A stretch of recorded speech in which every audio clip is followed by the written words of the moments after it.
There we go. Is that working now? Oh my god, I messed something up. Sorry. I think I just fixed it. Think we're good now.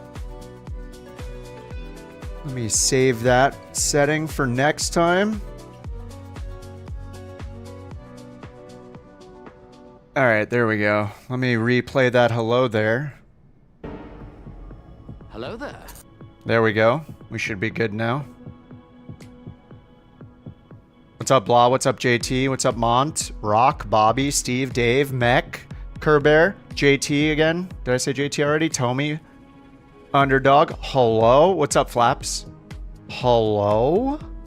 Hello?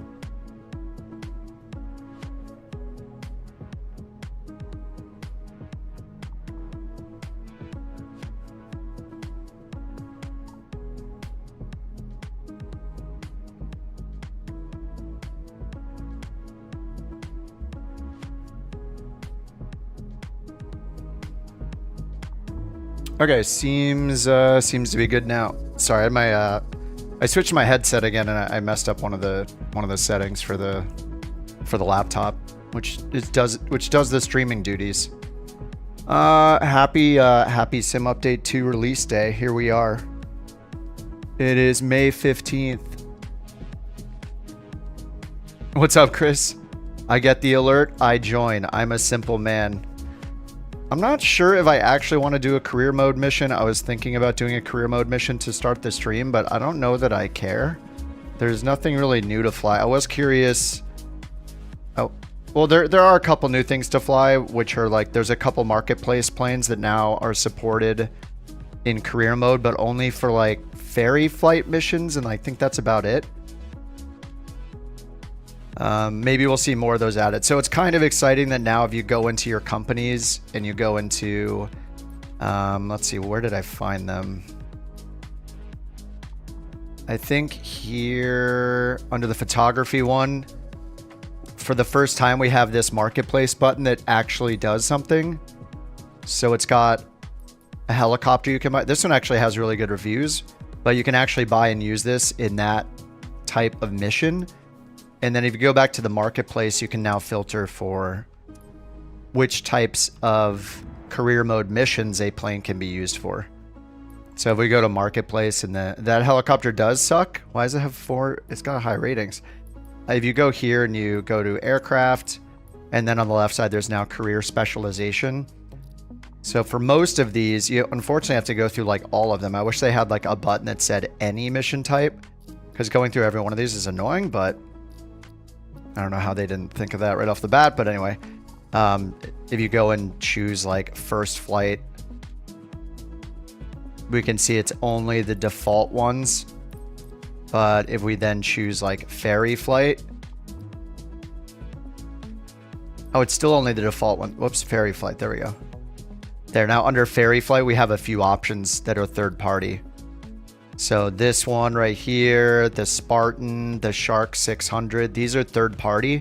So even if, you know, the point isn't that we want to fly these planes specifically, but, you know, the point is just that these are now showing, I bought this, but I haven't flown it yet. These are now showing career mode here. So there are actually some things that now have a check here for career. So that's nice to know because this is the start of third party planes being career mode compatible. Now, I personally don't care how many of them become career mode compatible if there's never going to be a multiplayer traffic option because it's going to get so boring. But yeah, so you can see career here now. Did I see the notes library, the model in the notes / library, the models added for ATC? What do you mean, Rich? Discovery flights in the A350. Family groups? What? Wait, are you talking about the community? You're talking about the community models or whatever?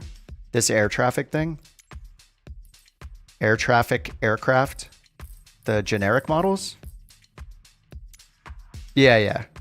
Yeah, we saw this in the beta. I forget who pointed it out. It might have been you. But yeah, I saw that that was there in the beta. What's up, Devin? Dreamliner is available for passenger air. Is it? Wait, is it really? That's kind of cool. That's kind of cool. Dreamliner, loiner.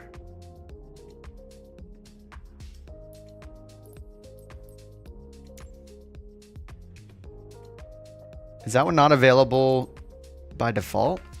Or you can't buy it outright, huh? Anything funky to update from the beta? Well, I don't know how it worked for you guys, but for me, when I went to the beta, I have mine through the Microsoft Store. Sorry, that's a little loud, I think. I have mine through the Microsoft Store. So for me, I went to the Xbox Insider Hub app. When I launched my sim, it was still on 4.18, which is the last sim update beta build. My beta version did not update to 4.20. 420, lol. Mine did not update to 420, which is the publicly released sim update to full release version. So what I had to do was go and opt out of the beta and then launch my sim, and then it finally updated. So I don't know if you guys had the same experience, but for me, I could not get the full sim update to 4.20 version without opting out of the beta and then launching and letting it update. So yeah, I'm actually curious if it's the same for you guys. It's a base plane? The Dreamliner isn't the Dreamliner in premium? The 787 Dreamliner is a premium plane, I'm pretty sure. Deluxe premium. And I think somebody earlier, one of you guys on Discord said that your Steam version updated automatically.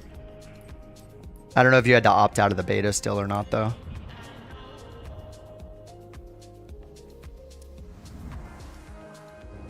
Let me just see if the Dreamliner is shown here. If I go to companies, all companies, and we want the passenger transport one, this one.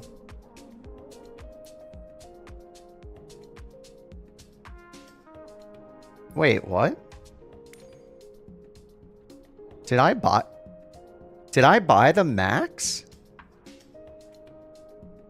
Why do I have a Max? Wait, I don't remember buying a Max. I did? Oh. But I still have 21 million I guess I did? I don't know. I definitely bought one? Oh. I didn't think I bought one yet. We have the Saab 7... Oh yeah, the Dreamliner is shown here. I'm pretty sure the Dreamliner is Premium Deluxe, isn't it? Was the 310 here before as well? There's a 310 for 150 million and a Dreamliner for 170. Yeah, my memory is not so good. It is Premium Deluxe. Okay, that's what I thought. And then we have the 747. I forget if 310 is new as well. Yeah, there's the 310, the 747, and 787. Because I thought all we had was the 737, right? What's up, Tombstone? 310 is new. 150 mil. Oh yeah, certification though is it's going to be these are all three going to be considered heavies, right? Yeah, all three have no certification, which I assume we can't get still.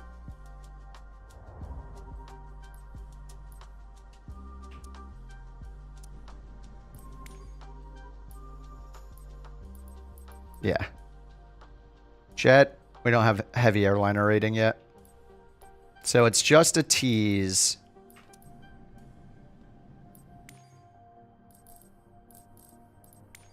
And you need the heavy airliner rating to get the super heavy. Yeah, this will get you the 747. Do any of these say that you unlock... Okay. Wait, that's weird. Okay. So yeah, passenger transport, airline, the Dreamliner, the 310. But we need heavy airliner rating, which we can't get yet. RIP. Makes me upset we don't have them yet. Yeah, the sim's been out like, what, 6 months now? So yeah, it's kind of annoying that you can't fly a heavy 6 months later in career mode. It's kind of annoying. You're not wrong. Oh, I show the aircraft with no new certification. Yeah, it's that's pretty messed up. It's kind of a tease. Not very nice. Is this microphone way too loud? It probably is. Here, if I turn it down here, let me know if it's too soft now. I feel like I'm way too loud compared to the music and stuff. You guys let me know if it's more reasonable now. You're having a harder time defending the sim in live streams? Well, you just take a break, you know, take a little break, play something else.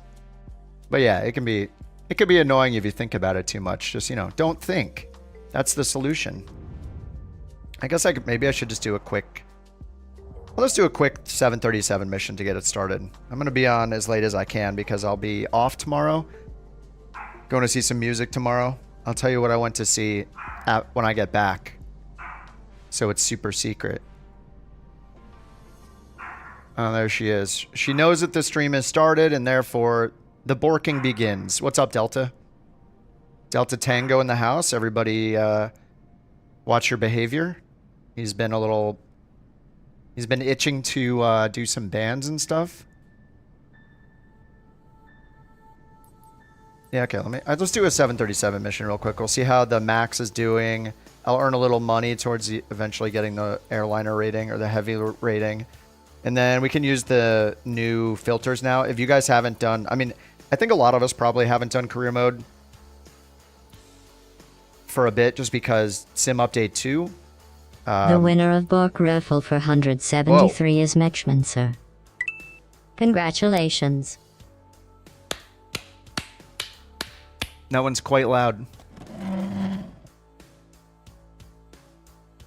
That one is quite loud. Mech, thank you for all for the Bork reports. Appreciate that. Dave, thank you for 3 months, dude, with the couch captains. Appreciate that, dude. I say dude a lot, sorry. Dude. Yeah, so if you guys haven't used career mode in Sim Update 2, which you probably haven't because you knew that your billion credits weren't really yours and any progress you made didn't count, so you can go now here into the mission list by hitting G or hitting the little arrow here and then click on filters. It's not super easy to find, honestly. I don't know why they don't like use all this space at the top for some drop downs with filters. But anyway, they did it in here. So you have to go and click filters. Like, I don't know why these three just aren't a drop down up here. 1, 2, 3. And then you just click it and choose the thing. But anyway, you can click filters here and it reveals the filters and you can go by aircraft model or type of mission and stuff like that. So I can just go down now and find the 737 and click it. And then we'll only see 737 missions in the map, that's pretty nice, I think. So I wish it would also show where my 737 is. Apparently I have a plane here, but I don't know what plane it is. What is this, LAX to Tijuana? That's very short. 4 million. 3 million. Oh yeah, now I should go turn the filter section off and then just look through the list. There's a 5 million. 5 million. Let's see if we can find like a 800 million mission. There's a 6. I see 6. Going once. Going to. There's a 7 over here. Whoops. I just wanted to look at where it was.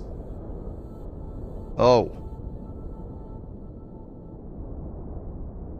Is that really far? Quick pre-flight. It is in the settings. You just need to search for quick pre-flight and bind a key to it.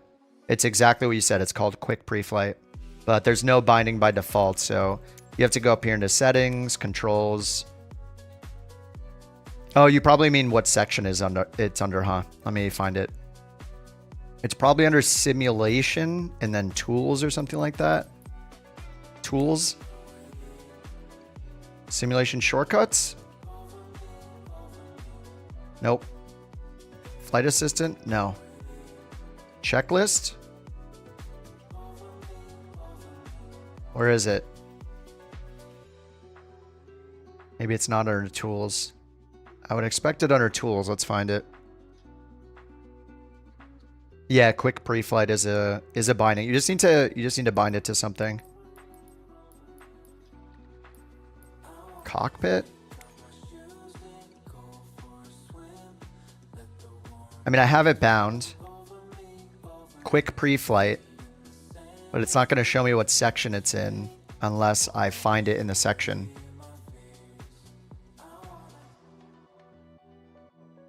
And yes, this is a new sim update 2 thing where it takes forever between each change here.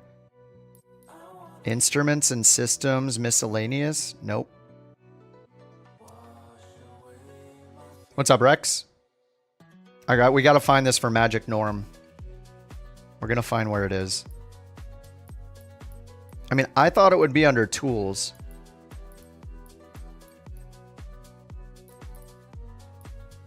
Menu? Okay, let me look under tools again. Maybe I missed it. We should all give our Bork coins to Bird. Turn him into central banking system.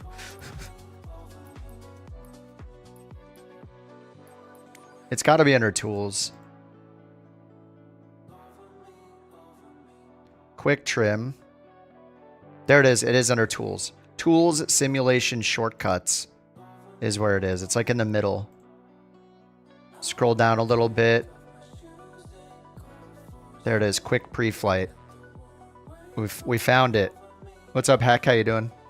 All right, we found it in quick pre-flight. All right, now let's do a mission. 2 million. Let me zoom in and try to find an insanely valuable one. Sometimes that happens where you find one that's worth like way too much. Yeah, look, like 8 million. Oh, it's to SeaTac. Cincinnati to SeaTac for 8 million. There's a 7 million to Sacramento. Sacramento. Fort Myers. 10 million. Oh, it's across the ocean. 6 million. 8 million to Oakland. All right, so far these are pretty proportionally priced, which I do not like. I want to find one that is 20 miles for 20 million. Did I just see a 14 million? I swear I just saw 14 million.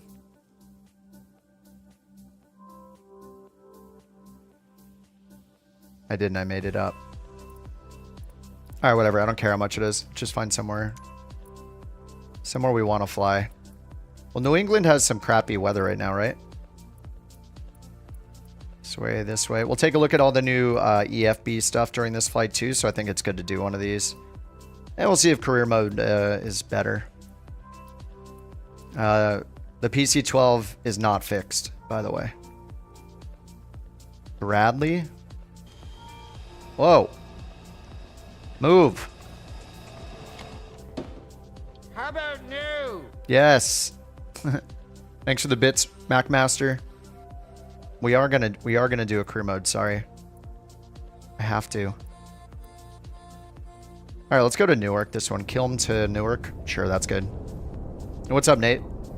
I mean, so I'm just getting into it, so I'm not sure how much is different from the last sim update beta builds and this one, but at the least I know that something that wasn't in the last beta build that is in this build is the dark version of the Lido charts. So if you use the Lido charts, the dark version is there. What's up, Rob? You were addicted to career mode. You might get back into it. I had a really good time with it too, and until I ran out of planes to fly, and without other people being in it, I want to fly with other people. And until there's multiplayer, I don't care about it. And I don't mean like doing missions together. I just mean I want to see multiplayer traffic, just like we do in free flight mode, and I don't know why I can't. I thought it was loading. Transfer cost 4 million. Never mind. Where's my plane?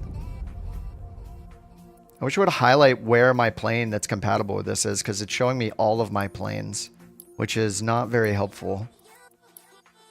What if you had like 50, 60, 600 planes?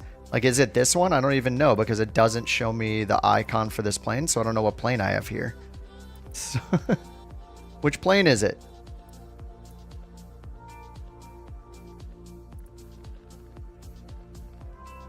That's a pretty long flight. Oh, I'm not going to Telluride. Nope. Last time I went there, it was bad. Ontario to Denver. So I don't know if my plane is here. We'll see what the transfer cost is. Okay, it must be 63,000. I guess the last mission I did was with this. Should we see the offers? Probably not. I don't think there's going to be... Alright, I'll hit M to see the offers. But I'm guessing we do not have... Yeah, these are old. Not updated. I'm not getting anything that's not updated. Alright, fly Ontario to Denver. 737 max. There we go.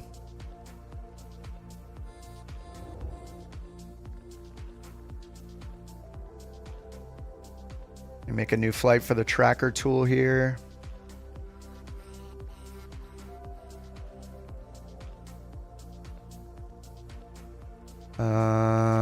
Ontario to Denver in a 737. Oh, I need to make the max.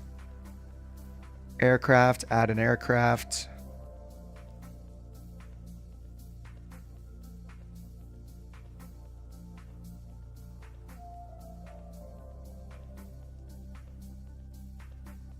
$737 max 8. There we go. Add aircraft.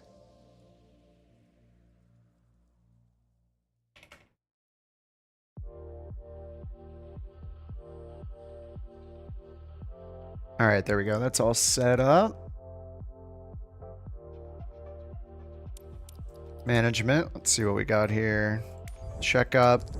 Okay. We don't need to repaint or sell it.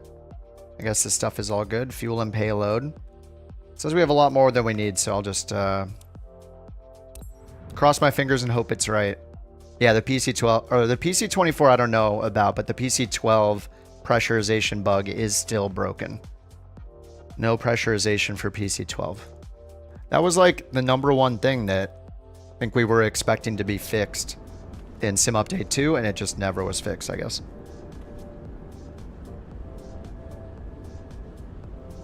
Not very nice of them, but yeah, maybe I might hop in the PC-24. No, I'm gonna play for a long time tonight, so.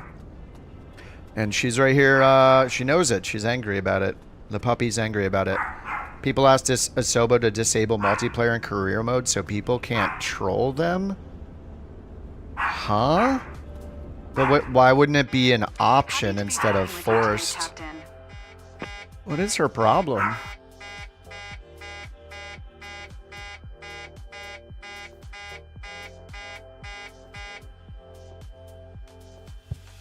Okay, I'm going to close the door. Sorry about that. Ready to board passengers. Waiting on your go-ahead. So I don't understand. People. So why would they make that a thing if in the free flight mode you can choose to turn multiplayer on or off? So then in career mode, wouldn't the logical thing be to just let you turn it on or off? What an insane concept. Hey, you know how you have the option of your traffic in free flight? Maybe we should do the option for traffic in career mode. And I guess the answer to that was no. Yeah, that's annoying. That's what's keeping me from playing career mode. Like, I want to see other people flying around. Otherwise, we're just playing X-Plane. There's nobody in the world. It's lonely and boring. You have to add 1 million mods to make it less boring. Ontario ground, Couch Charlie Charlie Oscar 8912. Could you please send the baggage? People need to be more vocal in dev streams. Couch Charlie, Well, Charlie, Microsoft Oscar just needs to not take the opinions of 4 people and implement them. Or if they do take their opinions and they decide to implement something, they need to think that maybe there are people that do not want this. So is it something that can be a preference or not, like multiplayer? So you don't anger all the people you didn't talk to. Yeah, they're loud, so they must be right. Ontario ground, Couch Charlie Charlie Oscar. Alright, I have frame generation turned off in the hopes that just in case FSR was causing any of my crashes over the last couple weeks, I have them off right now, so. Alright, let's see how the it's crashing. Oh, it's not. It's freezing. Oh my god, I thought I was crashing. Oh god. I've had so many crashes lately, I just assume it's going to crash. Why did it just freeze there, though? The whole thing just froze for like 10 seconds. Look at it. It's chunking. Look at it. You see it stuttering, right?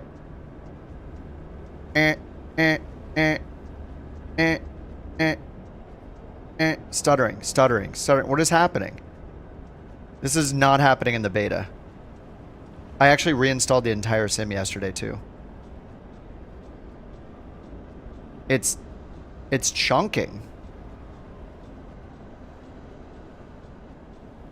Is it just loading stuff in maybe? I don't know, but whatever it is blipping over and over again.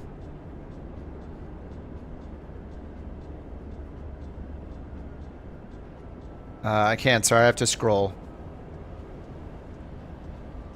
It's too much work. You were worried the live was going to be worse than the beta? Performance was so good during the beta? Well, something is wrong here because it's just freezing every time I'm moving the camera. So maybe it's because of the passengers loading in? Let me guess, this takes you outside the plane still? Oh, God. That makes no sense, guys. This isn't an exit. All luggage on board, Captain. This doesn't exit the plane. Microsoft, just so you know. That door does not lead outside the plane. Okay, let's see. Is it chunking as the passengers are loading in, I wonder?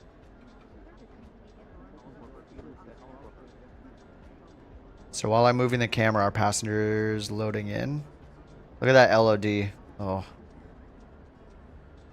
Yeah, it is choppy. We'll see if it stops after the passengers load, I guess. Well, it's cool it's loading them with stairs, though. It's kind of neat. I do not have GSX in or anything. Server issues? Couch Charlie Oscar 8 I don't know, but it's like on a cycle here. Every couple seconds, it's just going. Alright, if you guys haven't used Sim Update 2, this is the updated flight planner. Alright, we're gonna read that back. This is the updated flight planner. If you've ever used the web version of the new Microsoft Flight Sim 24 planner, it looks more similar to this. So each of these sections are collapsible. And when you choose a route now with the Find Route button, it'll actually include departure and arrival procedures if they are useful.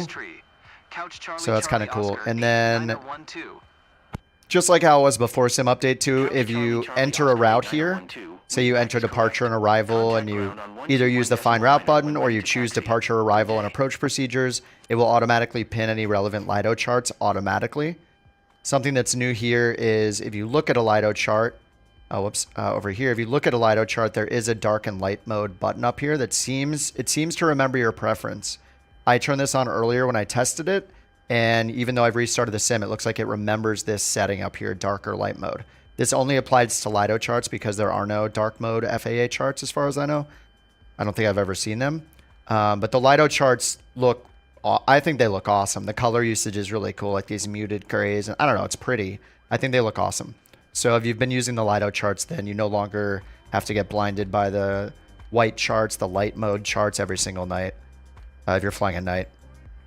And yeah, it looks like it does remember them. So if I go into these other charts, they should all be... Yep, these are all in dark mode.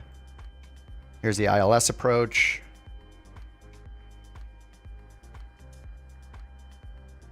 Yeah, they're very pretty. And if you haven't played Sim Update 2, they also made it so you can zoom in and out with your mouse wheel, which is really nice. You weren't able to do that before. You had to go up here and do this, which is super annoying. And if you go into more apps and under settings, most, if not all of these settings are now remembered. So you can go to your favorites bar. You still can't drag and drop your favorites bar apps, but when you edit these by hitting add favorite or delete, it does remember them between sessions. So I have like SimBrief, Aircraft, Flight Planner. That's all I use. And then there's default app as well. So if you're always using SimBrief, you can go up here and say, all right, SimBrief, every time I open the EFB for the first time, SimBrief will be loaded instead of the normal Flight Planner. So it's up to you.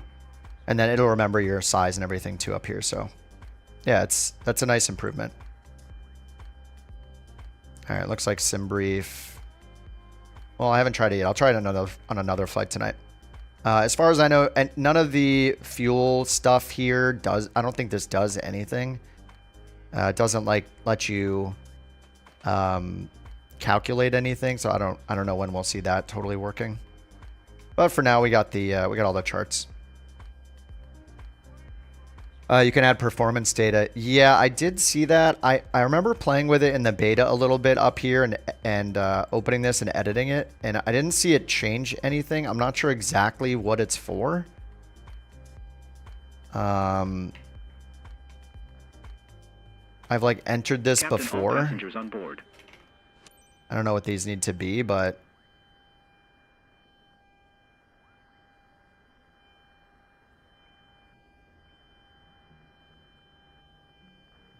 yeah, I've filled these out before and nothing changed, so I'm not sure how those are used exactly.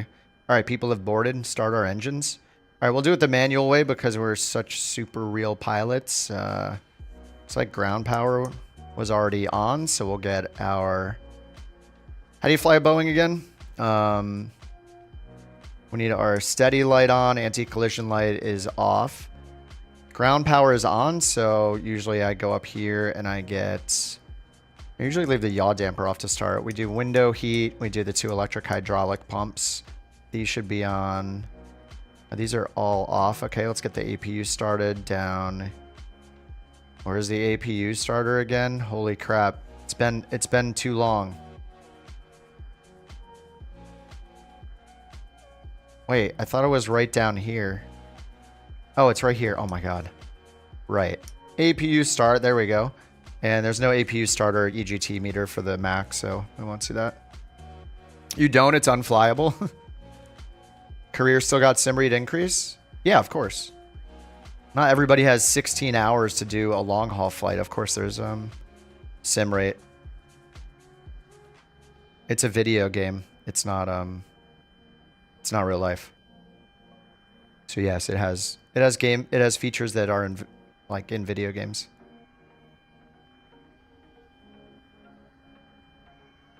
You can contact ground and request a boarding stop. Yes, yeah, that's right, Roy. Yeah, somebody told me that before. You can, if you don't want to wait for all the boarding, if you request it again through the comm menu that you can get to up here with the / key on your keyboard, then yeah, you can make it work instantly. Let's see if this is... It is starting. This beautiful livery, wow. Someday maybe we'll be able to pick our like logo, colors. I remember they had that in the alpha and it was super cool.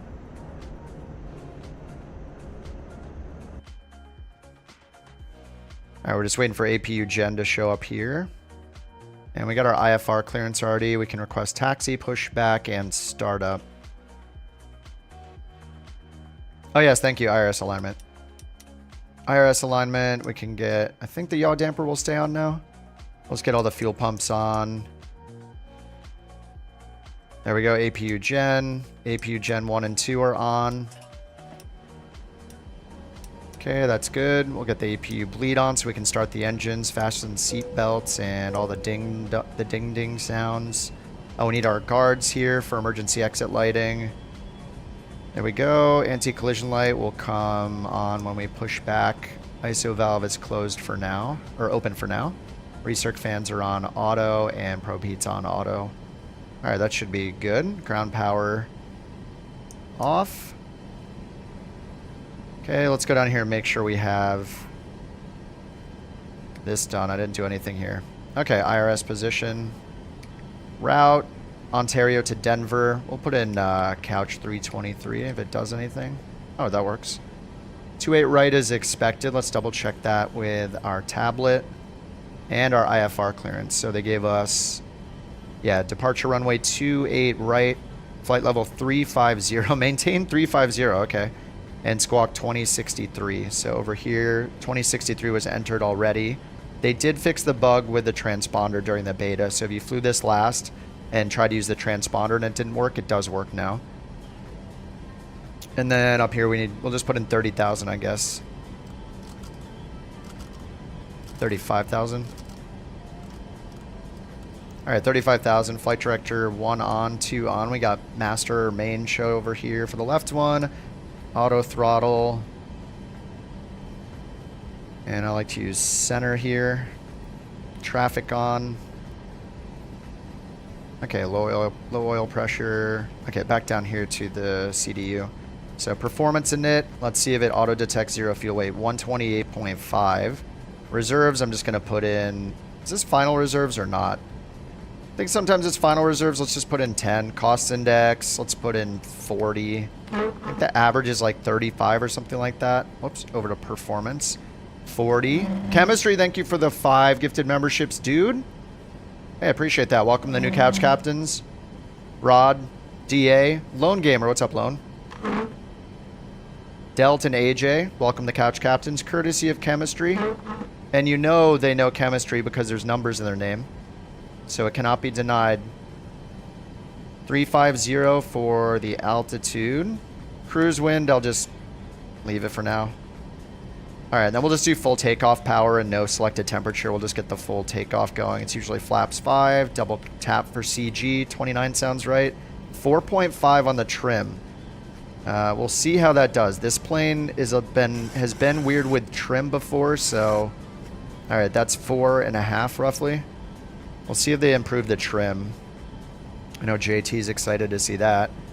Rotate at 138 and V2 is 149, so we'll put 149 up here in our window, even though we're going to climb with VNav, just for reference. 149. Alright, that's all set, and we'll just go over here to... Let's go to our legs page, make sure there's no discontinuities. We'll just get rid of any discontinuities, so we'll move 1Z up to here and execute. And then it leaves us off on vectors at the end of our arrival procedure, so that's normal. Route data. I want to be a real pilot, but can't make. Can't load so the I wind. want my sim to be real as possible. May, but can't be real unless everyone does it. May, respect my authority. May? May? You want your sim to be you want to be a real pilot but can't? So I want my sim to be as real as possible? But it can't be unless everyone has to do it? Yeah, that's the very angry forum flight simmers that think everybody needs to... Nobody's entitled to do a long haul unless they can sit down for 8 hours straight in their chair and do it in real time. Yeah, it's... yeah, that's realistic. Okay, let's set this up to 30... I agree with you, yes. 35,000. We got our squawk code and 26 right. Okay. Let's go here and do request pushback clearance. See how this goes. Ontario ground. Midnight stream? Probably, yeah, probably. I'm going to be off tomorrow because I'm leaving the house for once after work, so I won't be streaming it all tomorrow, but I'll be back on the weekend. What's going on, Ryan? How you doing? Pushback approved. iFlymax? No, it's not in 24 yet. This is the default Asobo one, which isn't bad. It's better than the X-Plane default and the Zebo from what I've seen when I played the Zebo mod one. This one works better than those from my perspective. I don't know. I didn't have a good time with the Zebo one. That thing couldn't even do VNav descent, so... Everyone said it was the best X-Plane one. I was like, alright, here we go. How do I get that to... ground services, I guess? Oh, request boarding stop. I guess that'll do it. Ontario ground. Yeah, the Asobo Max is not bad. If you guys have played X-Plane and used any of the default X-Plane planes, the ones you use in Microsoft Flight Sim are like infinitely better. We're very spoiled in Microsoft Flight Sim, honestly. Do we want things to be better, though? Yeah, of course. Forever, right? Okay, release parking brakes, request pushback. I requested pushback already. Ontario ground. Couch Charlie Charlie Oscar 8912. Requesting pushback. Couch Charlie There we Charlie go. Oscar 8912. Pushback request accepted. Tow bar is set, Captain. Tow bar is set. Alright, let's see how it pushes us back. Chris. Oh, God. Sim Update 3 beta drop tomorrow? Dude, that would be awesome. I'd be right into it. He said clear to start engines. Okay, we got our bleed on, we got our pumps on, so let's go on engine number 2 to ground. Get Gen 2 set up here. Yaw damper is on, and we'll get our anti-collision light on. Now, are they pushing us back the right direction? We'll find out. It does come out tomorrow? Who said?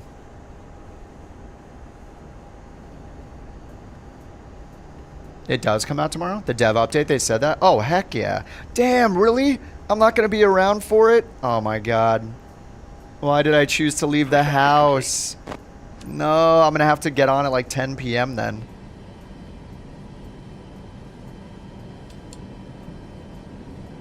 Request taxi clearance. Ontario ground. Couch Oh. Charlie Charlie Oscar 8912. Requesting pushback. Ontario ground. Couch Charlie Charlie Oscar 8912. No pushback tug is available to answer your request. No pushback tug. That's fine. I want taxi clearance. Oh, there we go. Ontario ground. Couch Charlie Charlie. Does it Oscar actually come out tomorrow? That's 8912 awesome. with Charlie. I didn't know that they. Ready to taxi. I didn't know that they IFR. posted that. That's amazing. Sorry, friends. I'll have to cancel my plans for tomorrow. I have to play the video games. Alright, acknowledge taxi clearance, and let's get Taxi engine 2 2. and hold short runway 26 right via taxiway cross runway 26 left. Couch Charlie Charlie Oscar 8912. Watching the N2. I promise it comes out. Oh, oops, we got center fuel. Why do we have center tank fuel on such a short flight? That doesn't make any sense, but okay. I think this is a Microsoft, but they load the center tank for some reason instead of... Pretty sure you're supposed to top off the outer tanks first. Oh, it looks like they reduced how much time motoring is shown. Though it might have been realistic how long it was shown before.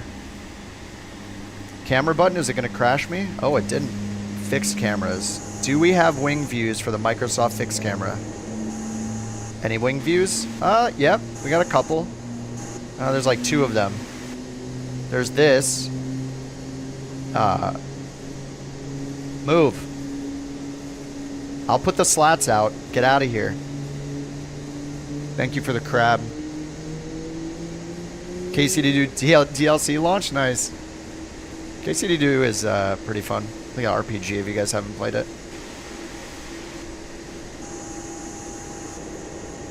Alright, that looks pretty much on.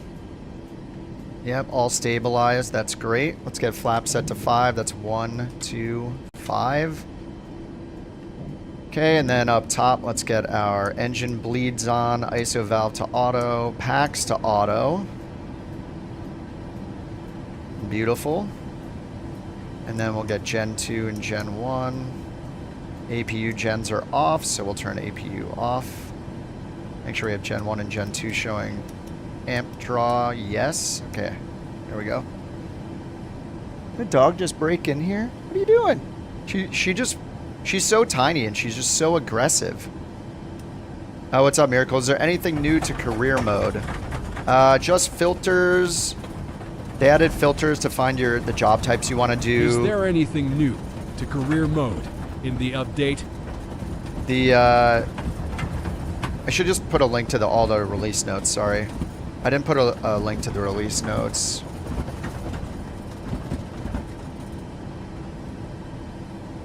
Maybe I should do that real quick so you guys have it.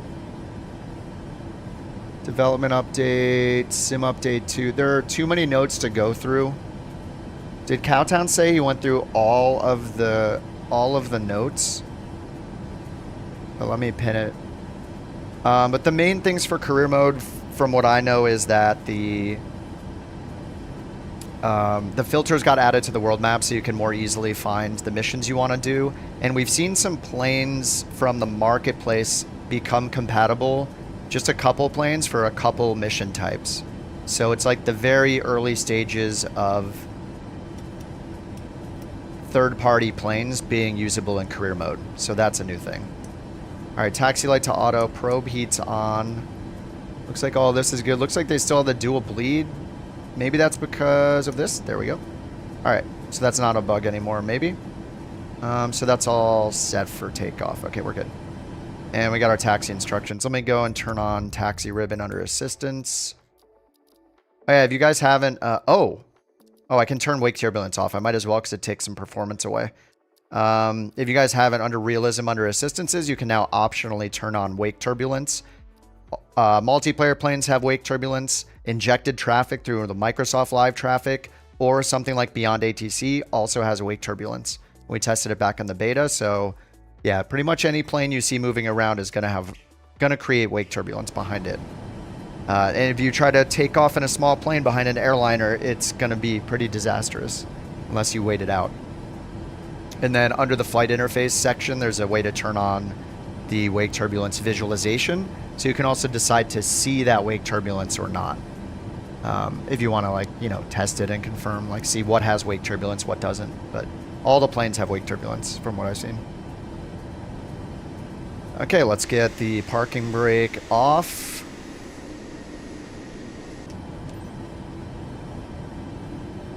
And we got the flap set. We need to get auto brake set to RTO. We'll get VNAV and LNAV on.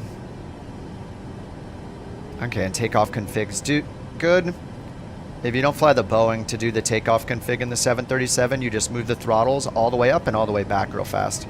It doesn't matter if it animates all the way up, as long as you put your throttle fully forward, then it'll make a sound if it's not configured for takeoff. So that's probably trim is not in the green band, your flaps are not down, parking brake might be on. If you are seated near an emergency exit, carefully I don't know if it does it for lighting config or not, maybe. A reminder that this is non-smoking flight, including the lavatories. If you have any questions, feel free to ask. Microsoft stole your billion. Thank you. Aw. Ladies and gentlemen, I'd like to direct your attention to the monitors. Yeah, we all worked very hard for those billions too, so Thank you. it is unfair. Ladies Non-smoking and flight? gentlemen, Yeah, I'm please sorry. direct your attention to the front of the cabin for an important safety demonstration. There are identified emergency exits on this aircraft. Look around and locate the exit closest to you. Should the cabin experience a sudden pressure loss, oxygen masks will drop down from above your seat. Place the mask over your mouth and nose, then pull the strap to adjust it. If Oh yeah, you are auto traveling brake with not children, set. That's another wear one your for the own mask takeoff properly config, on yeah. Before helping your children. In case of emergency, after the brace. Brace. Message. Tuck your chin onto Alright, your I'm gonna hit chest comma. and We bend got forward. 299.5 on Place the your head against altimeter, the and we're seat in taking front, off with your from, arms wrapped what was around it, your head. 2... Ensure your feet are flat on the 26 floor. right. A life jacket is located Let's under check your the seat. 26 If right necessary, heading. Take the vest and slip it over Let's your go head. here. Pass the straps Departure. around your waist and Runways, adjust like 26 this. right. To Magnetic inflate heading the is vest, pull firmly 259. on the red cord, only when leaving the aircraft. If you need to refill it, blow into the oral inflating system. Whistle and light The are what? here to attract attention. What's up, Ryan? Using tutorials for Vision Jet? Nice. Dude, I still love the Vision Jet. It's one of the more solid planes in Flight Sim 24. It's great. It's a good one. Now we're at 23 knots. This thing feels slow. I've been flying the 777 quite a bit, the PMDG, and that thing just taxis so easily. But it's probably because I've been filling it up for like 2-hour, 3-hour flights. And it's massive, so... And it's got, the engines are absolutely massive too. Vision Jet or TBM? Well, the TBM is faster. The Vision Jet's like a glorified turboprop. The TBM's like a jet-like turboprop. So if you want to go faster, the TBM is the one to do. But the Vision Jet's very automated and nice. It's got the G3000. It's got auto throttle. It's got a parachute and the safe land button if you need it. So it's kind of fun. What's up, Jason? How you doing? We're just doing our first flight in career. I don't see myself playing career long-term, maybe ever, unless they allow multiplayer traffic. That's the only reason I would use it. It's just too boring. Too lonely and boring without other people flying around. Because then you could, like, try to grab the same missions as your friends and fly them together, you know? Like, right now, if multiplayer was on, a bunch of us could hop on and fly the same route together. You'd see people going between the two same airports that you're going to and be like, oh, I wonder if they're doing career mode mission.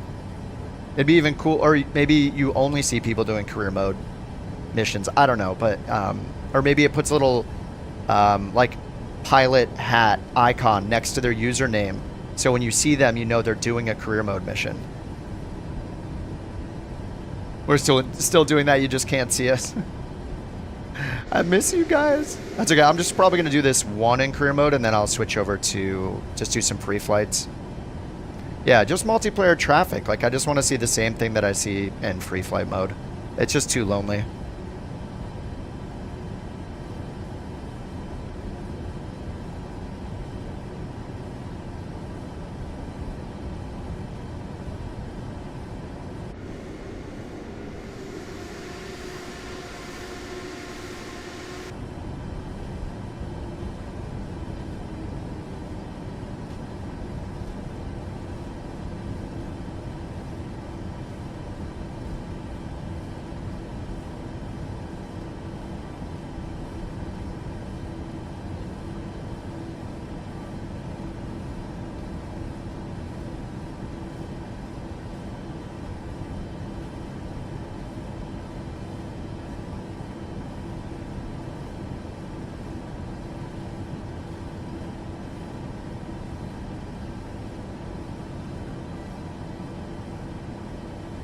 Alrighty, here we are. Oh, I have to cross. Alright. Let's cross. Get these out of the way. Landing lights, runway turn-off lights, and I guess we'll just turn the strobe on now. Bring these to continuous for the takeoff. SU2 focused on sim bugs. What's SU3? I don't know. I have to read the dev update, I guess. I didn't read the dev update. Multiplayer loads half the group, half the time. Half the group. Are you hitting the... Are you maybe hitting the 40 player limit? What's up, Daniel? It'd be cool if you could use credits from career mode to rent planes. Yeah, they're not going to do that. There's no way. You know what that incentivizes? Cheating in career mode. There's no way they'll make credits in career mode worth any real monetary value. That would be such a bad idea. Live stream on May 21st. Nice. Yeah, I think there's still a soft cap of 40 players at once, Cone. I think it shows the 40 closest people to you. Barely any votes for career mode multiplayer request? Oh, really? Oh, I'll vote for it. Obviously, I'll vote for it. Yeah, there's no... I don't want to play career mode unless I can see other people. It's just boring. Alright, where'd my mission thing go? Request takeoff clearance. There we go. Ontario Tower. Couch Charlie Charlie Oscar 8 9er12. Ready for IFR departure. Runway 26 right. Couch Charlie Charlie Oscar 8 9er12. Altimeter 29er95. Clear for takeoff runway 26 right. 29er95. Cleared for takeoff runway 26 right. Let me turn down. I turned this to ultra. I pretty much have high settings. This high settings with... I should do ultra clouds. There we go. And I usually have this up to object level detail. And I have dynamic on, which will turn those to half. Okay, Couch there we go. Charlie Charlie Oscar 8 9er12. Alright, inform passengers, 26 right. Ladies and gentlemen, please fasten your seatbelts and secure all baggage underneath your seat or in the overhead compartments. Place your seats and table trays in the upright position. Long Turn Beach off flight all the other day, it personal showed 10 electronic people, devices, all not including at Long laptops Beach. and cell phones, and prepare for takeoff. I don't know what you mean. You mean you just saw people in the distance? I mean, maybe there was just nobody at Long Beach?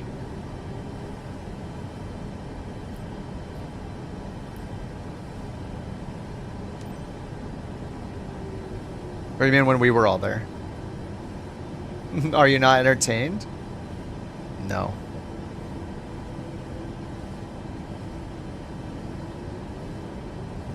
Man, what is going on? How much thrust do I need? Oh.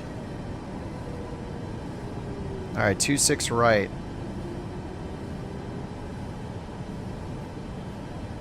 Alright, config check is good. Let's get it to 50%. Okay, toga button pressed. We got N1. Heading select and toga. Clear for takeoff. Cleared for takeoff. Thanks for that, JT. It's perfect. 80 knots. Cleared for takeoff. We were playing tower control sim or whatever, me and Sawyer. Me and the NASA man. We were pretending to be New Yorkers. B1, rotate. Whoa, hey now.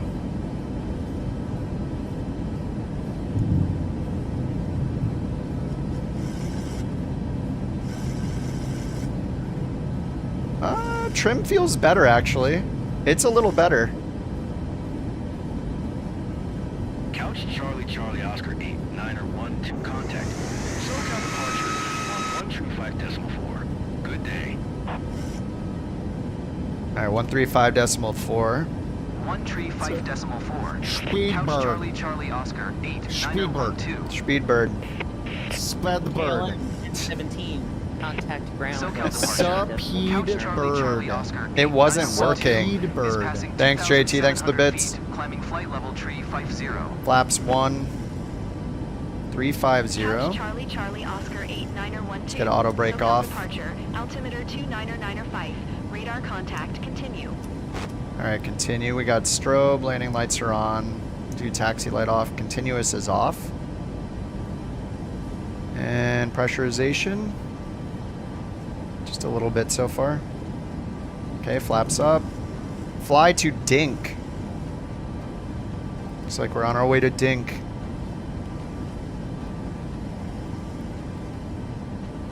And let's get the plan view over here. Plan view and full screen. How do we get this one full screen? Sys. There we go. Whoa.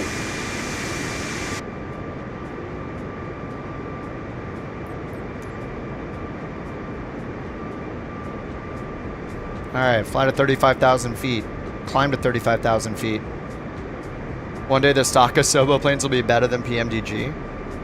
I still think that this default max is fine. I mean, it's not an iFly, but it's what we got, and I don't really mind it.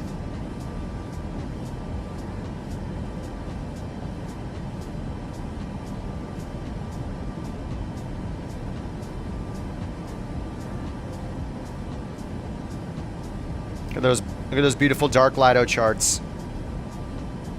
Heck yeah.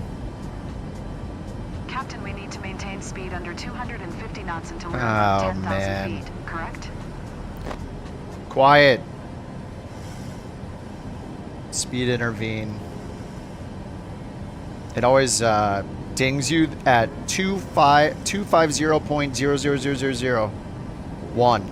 You're over 250. Alright, we're kind of about 10,000. Landing lights are off. You know what? People go wild. Seatbelt signs are off. Get out of there. Get out of your seats. Your EFB doesn't work. You can't click on anything? That is interesting.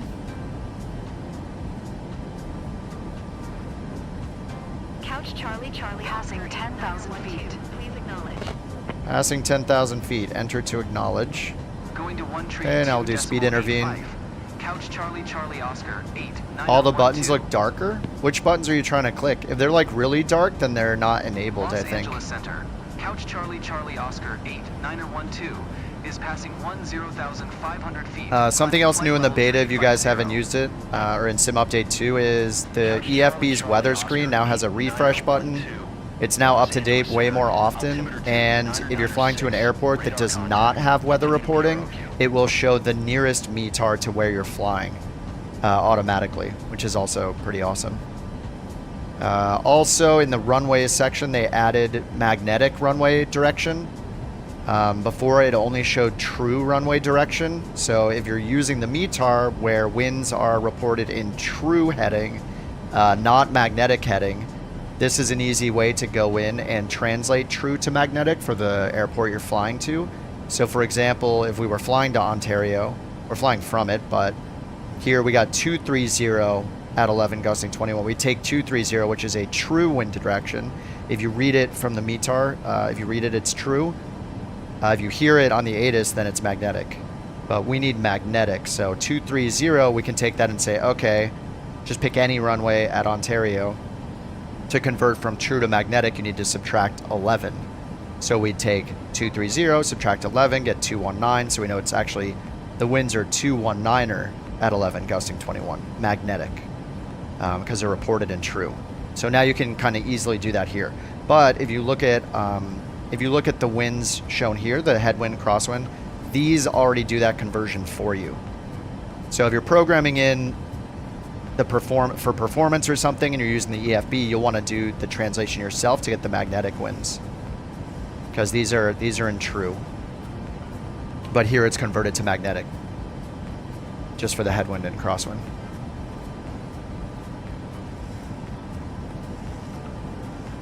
All right, let's go back to the chart.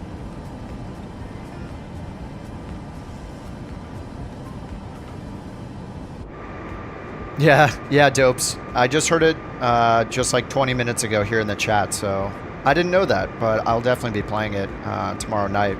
I'm usually on right after work, but I actually for the first time ever, have plans tomorrow, so I'll be leaving the house, which makes me very uncomfortable. Not really, but yeah. So I'll be out until later at night. I might hop on afterwards. I might hop on at like 10 p.m. my time, but worst case, I'll take a look at it on Saturday. See how I feel that night and that morning.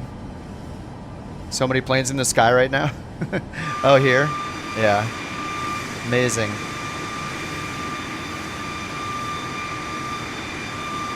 So did the... Sorry, that's super loud. Did the stuttering stop? Captain, we are at 50%. It looks like it did. Maybe it was just the initial loading of all the data around me and filling the rolling cache and stuff like that. All right, 18,000 feet. Right click for standard altimeter. Over here, right click for standard. All right, let's go to double speed. We don't want this to take forever.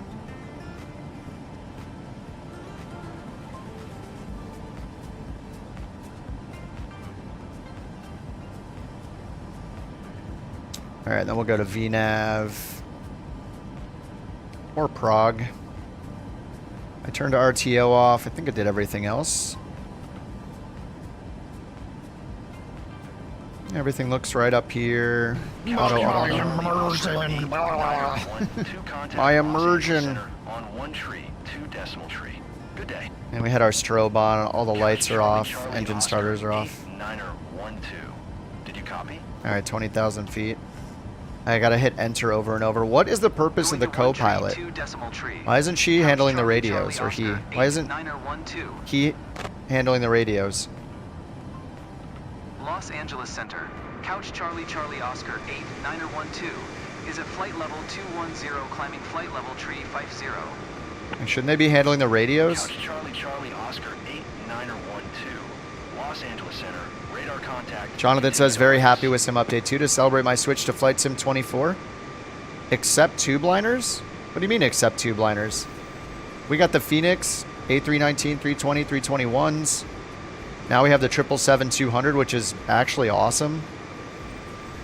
777-200 is so... The performance on that plane is awesome. I love that thing. And it doesn't have a flushing toilet, which is the best. Because then you know they didn't spend time on things like flushing a toilet. You can't get the EFB to work? What are you trying to do with it, Zach? I mean, you just open it up from the top menu. From there, it really depends on what you're trying to do. If you go to the flight planner section, you need to fill out your departure airport and your arrival airport. And if you're trying to get it to generate a route, after you do that, then you can click the find route button. The top right overlay is Elevate X. It's like a new Volanta alternative that I've been using for a few weeks. It's nice. But I highly customize it. It's just like using the Volanta overlay or another one. I spend time customizing it with CSS. When you open yours, it's frozen. You restarted the sim, Jimbo? Oh, the EFB on console requires a mouse, really? Brian says it requires a mouse to use the EFB. You can't use the cursor mode on the controller? Oh, cursor control works. Okay. Still happy with your X-plane aircrafts? I tried some X-plane aircraft. I couldn't believe how basic and kind of bad all the default aircraft were compared to Microsoft Flight Sim. It's hard going away from Microsoft once you've used it. But I mean, if you want the best Airbus you can buy, it's the Phoenix. The Phoenix 319, 320, 321 are pretty renowned as the best sim airliners you can buy. And the PMDGs are also really, really good. But if you don't fly Airbus, then... If you don't fly Airbus and you don't want the 777-200, then you got pretty much just the Max. But this is a default. This is a default plane. Oh no, what is this? Sim Update 2 is out, finally. We have the GERT. It's still not out? We have the CRJ. It's still not out? Yeah, we don't have the CRJ in the marketplace yet.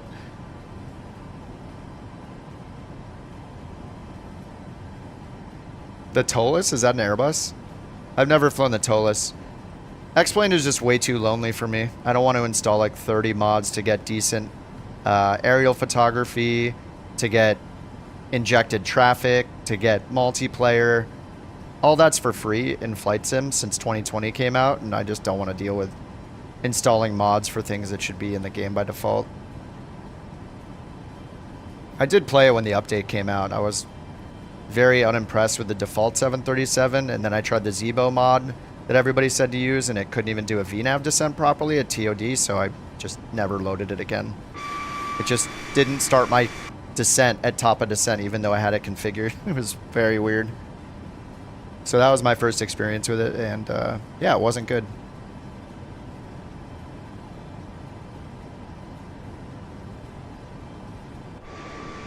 X-Plane's just very lonely. The things that I think X-Plane does better, though, are draw distance is much better in X-Plane. In Flight Sim, there's so many weird LOD issues, like not even just seeing planes in the distance. The LOD is horrible, and the draw distance is horrible. For the terrain, it's great. Like, you can't beat Microsoft for the terrain, the level of detail on the ground, the trees, the grass, the crops and seasons, and all the different biomes they have in now. It's insane in 24. I don't even have the terrain level of detail cranked very much. I have it doing dynamic settings right now, so it'll only do 200 to 400. It won't do above that right now. But yeah, it's just very hard to compete with the level of detail in Microsoft Flight Sim. But I do think that X-Plane, the things they do right are draw distance. I think their roads are fantastic. Their traffic, like cars and trucks on the roads, look so cool, and the street lighting and street lamps and all of that. I think their cities are better too. Like, the problem with Microsoft is they leaned on the photogrammetry stuff and AI-ing all the cities and airports, and they all look like so generic and very like melting building look, and I hate that. So a lot of the time I turn off photogrammetry in Microsoft, but the downside to that is they also use photogrammetry to improve terrain in a lot of places, so it's an unfortunate trade-off we have to make. I would love to turn on photogrammetry for terrain reasons and off for cities, because it looks so bad in cities. But yeah, they're doing really weird stuff with Flight Sim 24 and LOD. How you move around, like, and you can see parts of the plane disappearing just from a view like this. With certain planes, it's really funny looking, and just it looks bad. Oh, what's up, Pry? How you doing? Oh, Oz, thank you for the hot dog with the best condiment in the world on it. Just catch up. How you doing, Pry? Haven't flown in forever. Missed the group flights. Yeah, we're still doing those. We have a new bird trek to do this weekend. Our buddy Stupid Bird has put together this really long bush trek we've been doing from Alaska down to the tip of South America. So we're like, what are we, like 20 days in? It's 15 days. I don't know. What's the newest one? Day 15? Yeah, day 15 is next. We're just doing it in bush planes, and it's been really fun. So yeah, if you're still around and you want to fly around, you're welcome to join us. No audio stutters yet, but I have had those before in the sim in general, but none yet. Micro stutters on the ground when I first loaded in. If you rewind the stream on YouTube a bit, I was just panning the camera around, and it was like stopping every like second for a while, and I think it was just loading data in. It seems to be fine now. HG, oh, you're talking to Zach, sorry. All your gear's packed up, moving to Kentucky. Oh, nice, dude. Okay. Yeah, we'll see you when you're all unpacked and everything. We'll welcome you back with mostly open arms. We don't want to open them too much, because it might be just too much. But we'll open them enough so you know that you're welcome without it being too much. Too much open arms. Whatever that means. Like a welcome hug, but if you don't want the hug, then we want to be conservative. We want to make sure that we're not overstepping our bounds, you know? But that's cool, man. I wish you luck in the move. Moving is always so stressful, so hopefully you can make it not feel super stressful. NVIDIA cache? Negative. I have the AMD card.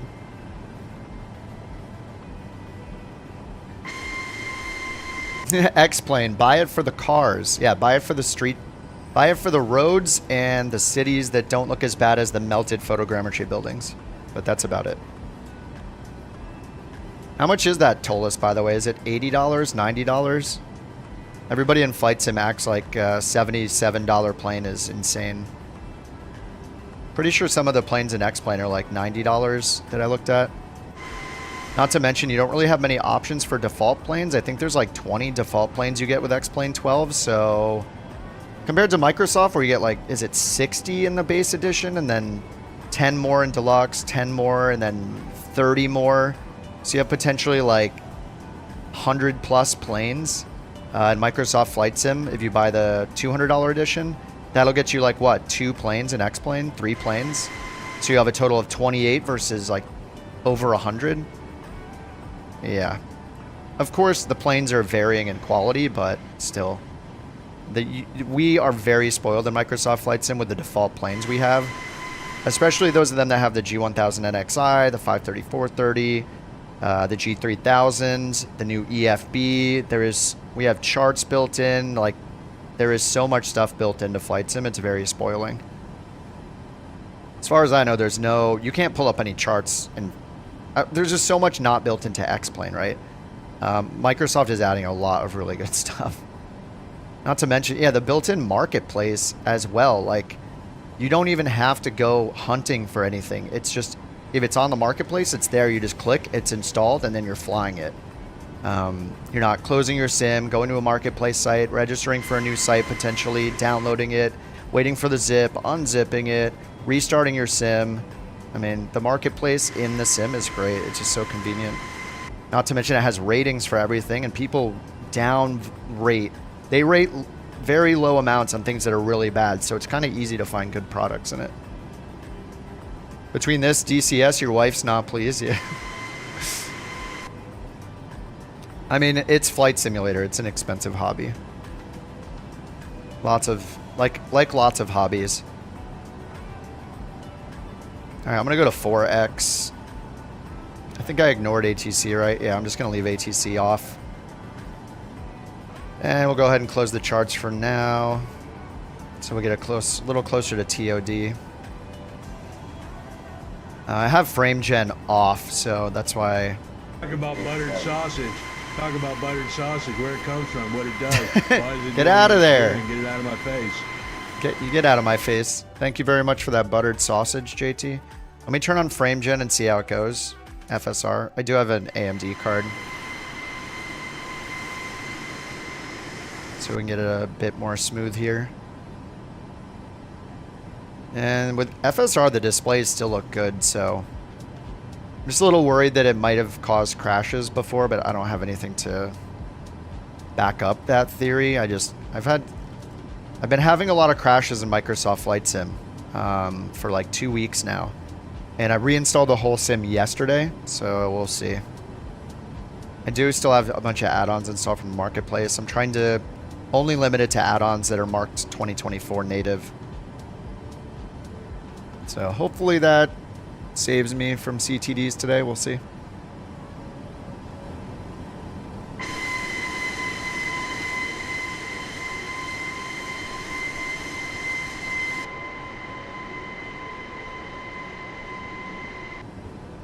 Alright, let's set some wing views. It looks like my wing views were reset, so I need to hack to get outside. Copilot. There we go. Shift F5, Shift F1. Now we'll go set some cameras. We're in 4x speed, so things are going to look a little crazy. Contact 5 miles south of Kilo 2 Alpha 6 Victor. Flight level 350. This is where the wing views like should be set. I don't know why they make them so weird and like zoomed in. Set that one. You can see all the packs too. Yeah, that's something else that might be contributing to the lag. I think I have avatars set to high, so it's loading in a lot of unique characters. Maybe I'll turn that down. But it's got 100 whatever passengers loaded in, animated in there, so that might be contributing.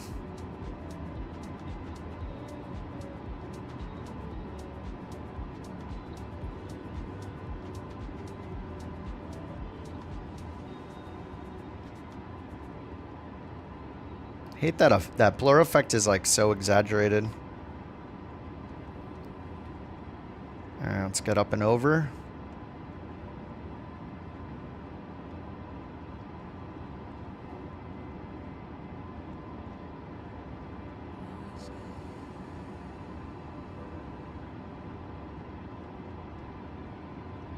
Alright, one more to make. What's up, Grim? How you doing? Why do they make it such a detailed cabin and not let us in? I don't know. I don't think there's a purpose in making the cameras like bump into the like physical parts of the plane. Like just let us move the camera where we want. It's kind of weird. Just inconvenient. Like if I want to move the camera, let me move the camera. Like it's a video game. Let me do things that I can't do in real life, like teleport through the walls. Yeah, but if you go to the outside cameras like this, you can move in finally and see everybody.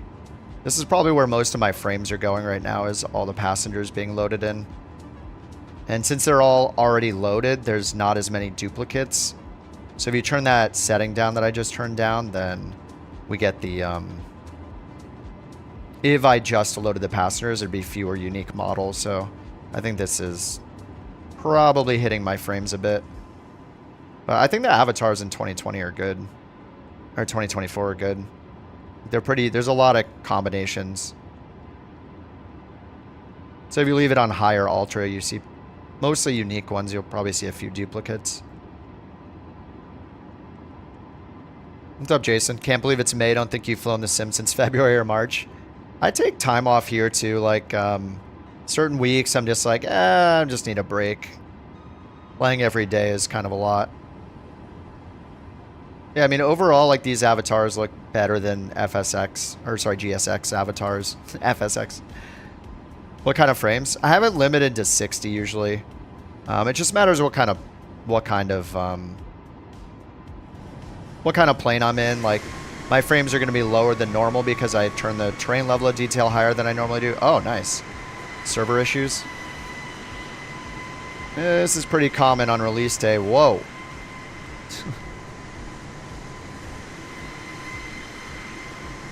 Is it loading it in and looking worse or better? I don't know. It's kind of looking worse. I guess it's okay. Look at it out there. I feel like every release day this happens. Where the servers get slammed and then this stuff, we see the terrain loading in. Better than FSX. Yeah, I mean, with my setup, like with Flight Sim, it very much, you know, it depends on what you're doing, what you're flying, how many planes are near you, where you're flying in the world, what your frames are going to be. So sometimes I can, you know, get greater than 100 frames, and sometimes I'm at 30 frames or 20, mattering if I have frame gen on or not, if I'm at a giant airport with like 50 AI traffic injected and graphic settings too high, you know.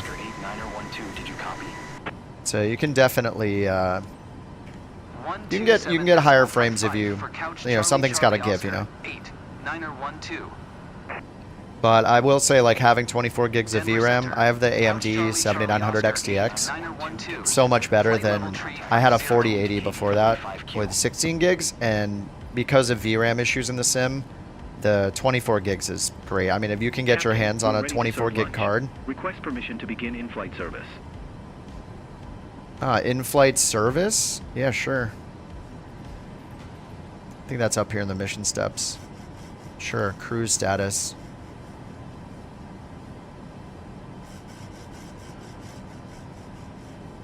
Good afternoon, ladies and gentlemen.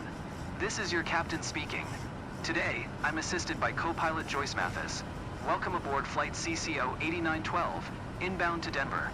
We are currently cruising at an altitude of 31,000 feet and at an airspeed of 250 knots. TOD, let's see, 185 miles. We thank you for flying with us today. So, please sit back, relax, and enjoy the rest of the flight. Thank you. So we'll have the T-Bar 3 RNAV arrival. For your enjoyment during our flight today, we have placed a complimentary copy of our in-flight magazine in the seat pocket in front of you. Alright, here's the T-Bar 3 1Z. 1Z down to flight level 200. And then which runway are we expecting? 26. They might change it, but we're expecting 26. So landing runway, that's 7 and 8. Landing runway 16, 17, 26 is over here at Gibat at 11,000, 210 knots. So Gibat 11,000. Let's make sure we have that in here. Yep, there's Gibat right there, and then onto vectors. So we're just flying a straight line until they tell us to intercept the final approach course. So I'll just throw in 11,000. And for the descent, we're going to want our pressurization to be right up here. I have it set to 0. So let's just go to the approach. Or we can just go up here and click on Denver. And here's the airport elevation, 5336.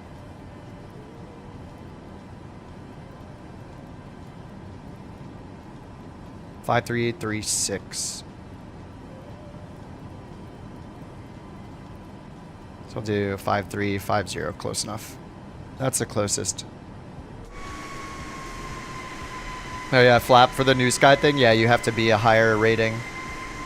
Because yeah, it'll affect our airliner rating, our VA rating if you don't have consistently good ones. I mean, I got a 3 the other day, so they should probably kick me from the VA.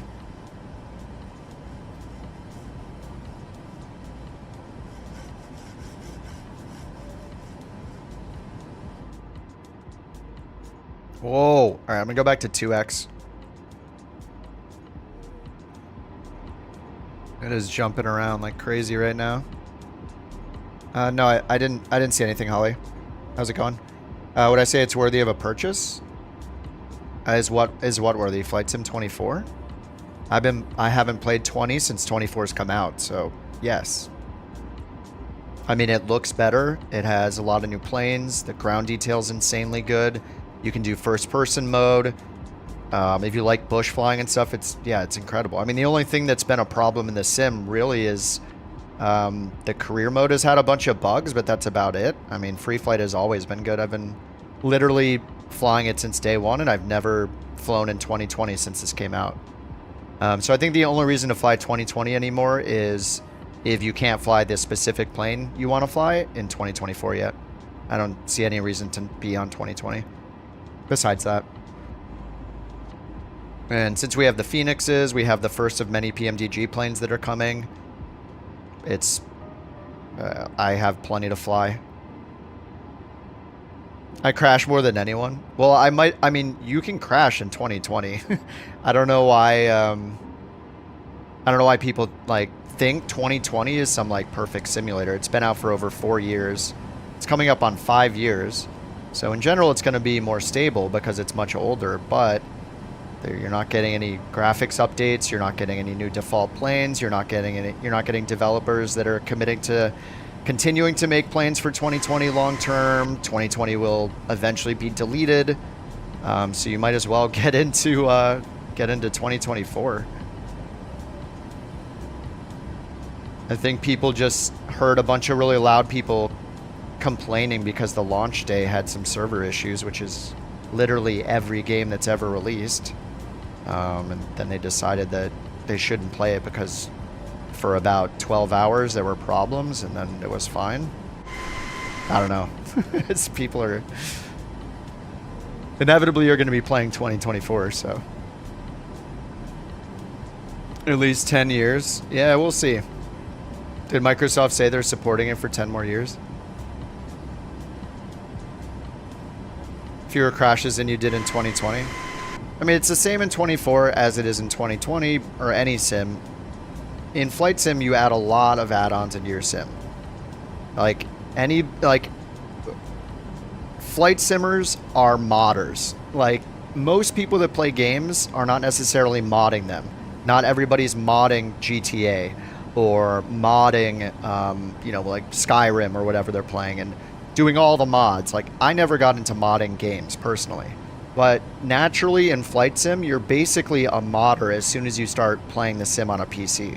Because you're going to be getting third-party stuff from flightsim.to. You're going to be getting free mods. You're going to be getting paid mods from tons of different websites. You're going to be getting mods from the marketplace. Like, there's so many mods, and with that comes an unstable product. The more mods you add, the more chances there are of something breaking the sim. And it's no different in 24 than it is in 2020. There are mods that can cause problems. And yeah, the last couple weeks, I've had tons of CTDs. I've had more than I've ever had in Flight Sim 24 the last couple weeks, and it's probably because of a mod that I had. I don't know if I figured out which one it is yet, so I ended up reinstalling the sim last night. It didn't even take, I don't even know how long it took, 45 minutes maybe?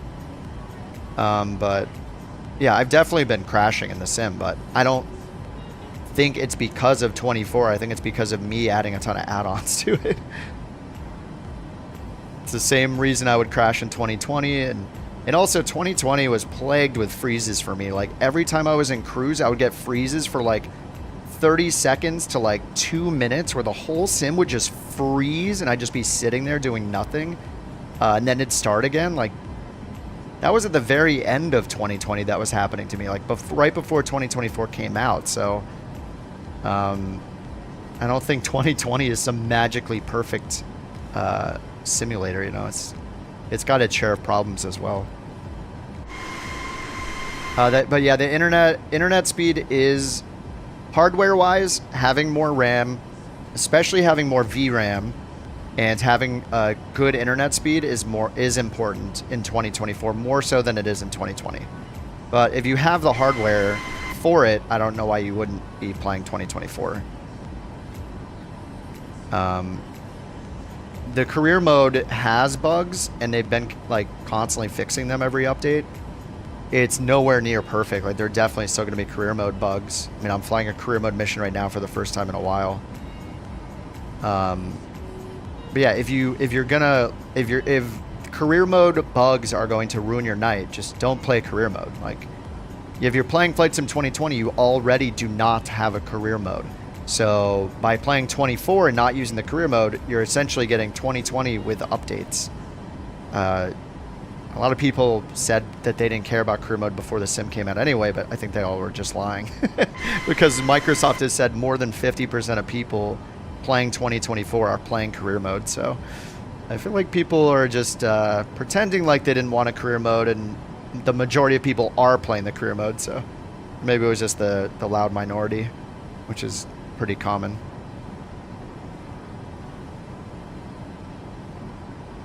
Oh, you can't import flight plans on the Comanche? Yeah, the Comanche hasn't been like fully updated for 24, right? Like I think it might mostly work, but it's still got the 2020 tag on it, I'm pretty sure. I'm trying to focus on just doing 2024 planes because I want them to be updated with the new wear and tear system and all the failures that 2024 has. Use the new flight model, be eventually viable for career mode. But today's a little exciting for career mode just because they added a couple of planes from the marketplace for a couple of mission types. So there are a couple planes like the Shark and the Spartan and one of the helicopters that now have the checkbox in the career mode. The little career mode tag has a checkbox in the marketplace that says career mode compatible, and you can do it for a couple. Types. Holly, thanks for the noob sticker. Appreciate that. Do I have channel mods? Yeah. Why, is somebody misbehaving? Are there new medium or heavy cargo planes in career mode? You cannot fly the heavy planes yet, but we saw the 310, the 787, and the 747 are in career mode in the planes list, but the heavy airliner rating is still locked, which is really annoying. So you can't get the heavy airliner rating yet, which sucks. Like, yeah, I mean, we're six months in, and we don't have the heavy airliners in career mode yet. It is pretty embarrassing. It sucks. 6 months in, it's crappy to still not have that for sure. Are we in the descent yet? Oh, TOD 2 nautical miles, so we should start our descent automatically. And the star here, let's turn on data and zoom it in. Unlike the iFly Max, there's no vertical profile in this one, so in the iFly, if you hit the center button twice, it gives you a vertical profile. here underneath, which is nice, but they don't have that in the Asobo one.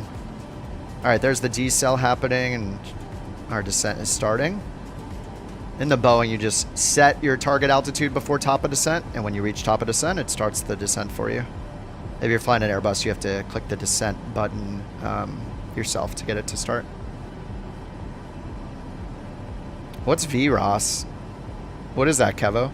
No sims close to perfect. 2020 isn't trash, not going to be obsolete for a while. You're going to be the redheaded stepchild? I mean, 2020 is fine. 2024 has things 2020 doesn't. 2020 is not going to get significant updates. 2024 is. So it's just a matter of time until 2020 is more and more and more obsolete, and 2024 is more and more and more stable. The new lighting model, the new shadows, the new ground detail, the way it renders terrain, all the new ground detail with like trees, grass, rocks, new tree types, biomes, seasons, crops, wildlife. It's awesome. Especially if you love VFR. I mean, even without VFR, it looks incredible.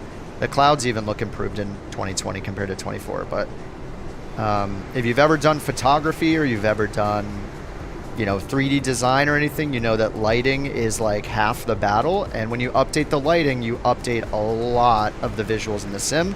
And there's improved lighting. So it's just a global improvement in 24 over 2020. The lighting is insane. I mean, I know it's like in the middle of the day right now with the most boring. This is the worst the lighting will look. Just at, you know, the sun is high in the sky and we're above all the clouds. But it's a very noticeable difference between the two sims with lighting, reflections, and shadows.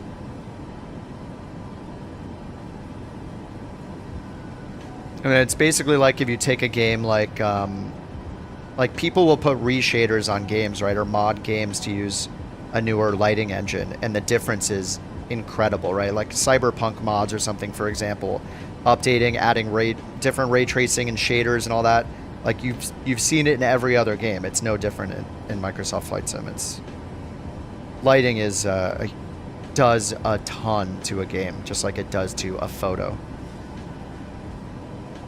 Quick pre-flight, yes. You just hit a key to remove them, Curb. Yeah, it's called quick pre-flight. You just like what JT's saying, you just set a key for it. You just hit that key and it removes everything. You can even use it in the plane if you're flying. So if I didn't pre-flight this and I realized that I left the pitot tube covers on, I could hit that shortcut and it'll remove them even if I'm flying the plane. So I don't have to land, get out, remove them, then take off again, which has definitely happened to me before. So it's nice to have it. I wish they would put a default shortcut for it. They didn't. You have to go in and set it, but it is in there if you go into your settings.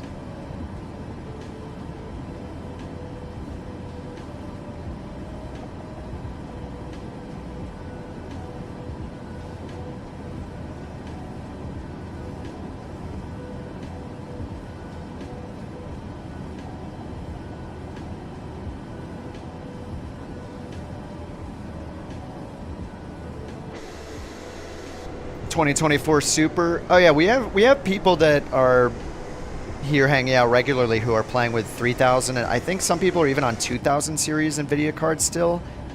Something has to give though, right? Like you're not going to magically get tons of FPS with an older card. I mean, even on my setup, I have to make compromises in the graphics settings or things like that to make sure my frames are good. It really depends on what plane you're flying.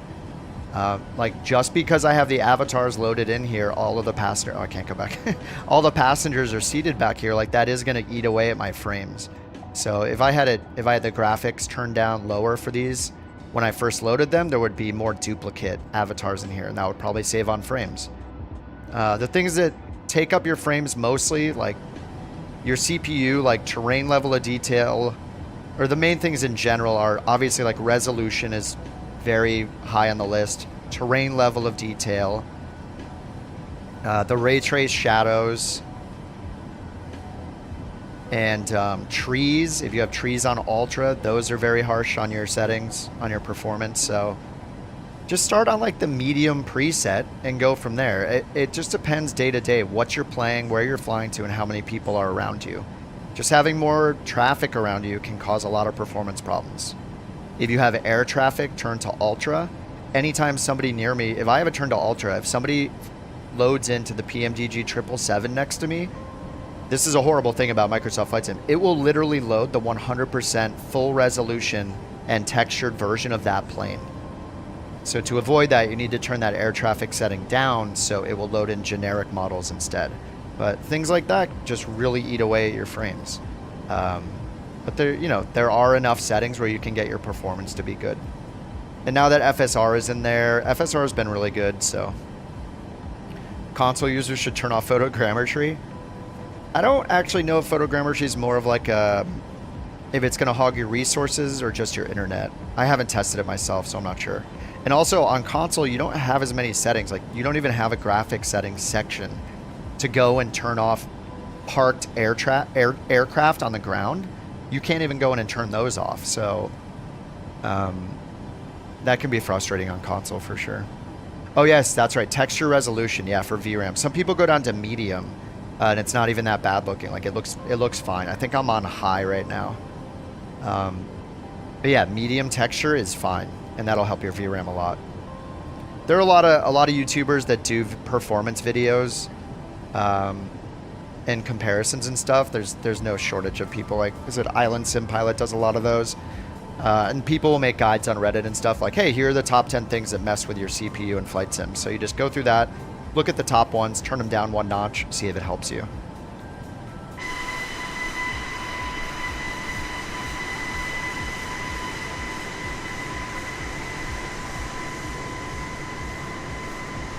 Hopefully someday we'll have some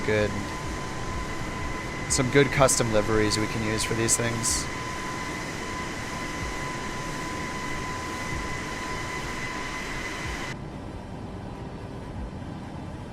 Alright, we're still in the descent here.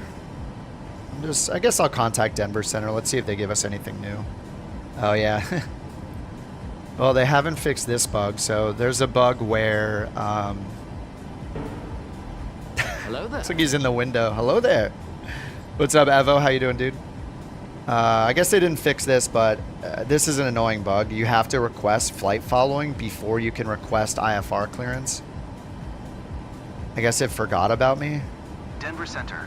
Couch Yes, Charlie we'll see. Charlie Oscar 8912. Flight following and an airliner. 2 miles west of Kilo Alpha Echo Juliet. Flight level 260. Yeah, photogrammetry, yeah, uses a lot of bandwidth, yeah.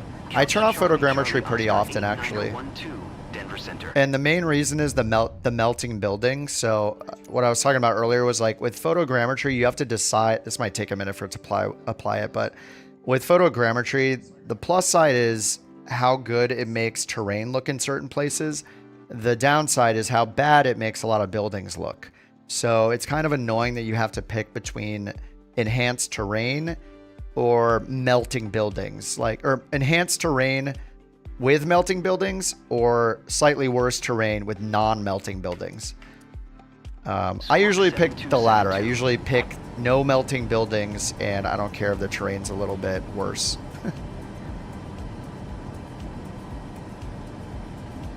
Oh, Evo, that fixed your the SimBrief dispatch app? Nice. Sweet, dude.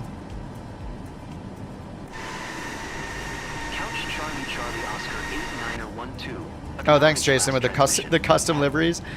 Well, this is not one of the custom liveries, but yeah, I assume you were talking about the ones that some of our fellow couch captains made for, like, the 777, the ones that say couch on them. Yeah, Dan Razor, friend of the fellow couch captain. Dan Razor's made a bunch of them recently. Did you copy? Oh, whoops, let me hit enter. Squawk 7272. If you turn it off, does it use what's in your cache? I think it will until you get away from it. I haven't tested it. I'm not actually sure. I haven't gone down and, like, tested it. Thanks, Jason. Yeah, the guys have done such awesome work on those. We have some funny emotes to use on them, so. Cows DA42. I've flown it before. I thought they had a marketplace update, I think, but I think I have the latest version through Orbex. You're on the fence? I mean, you can get, like, getting Game Pass and doing 1 month or whatever it is, a 2-week trial of Game Pass to try 2024 out just to see how your system runs. I think it's worth it.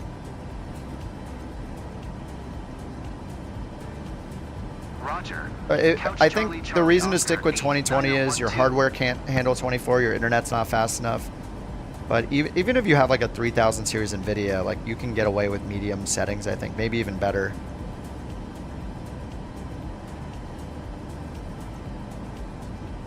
But I think unless the plane that you really, really want to fly is only in 2020, like I think people should try 24. Microsoft or Steam? I have mine on Microsoft Store, but the benefit to Steam would be if just you like everything on Steam and you want to use like remote play or like Steam Deck potentially if you can. I don't know if you can run it. I think some people have run it on Steam Deck before at really low settings. Maybe. It just matters if you want the Steam ecosystem or Microsoft. If you do it through Microsoft, then you could potentially use xCloud for cloud gaming. If you have an Xbox, you can use the same copy of it, you know, since you own it digitally, it'll work on PC and Xbox. And you can do Game Pass for a month to try it because it's part of Game Pass. So there's, you know, there's always pros and cons to like everything, right? So I got it on the Microsoft Store just because when it came out, I was like, well, it's a Microsoft product. I'll get it through the Microsoft Store, and maybe someday I'll have an Xbox. And I do have an Xbox now, but I just have a separate account for that for my girlfriend to use.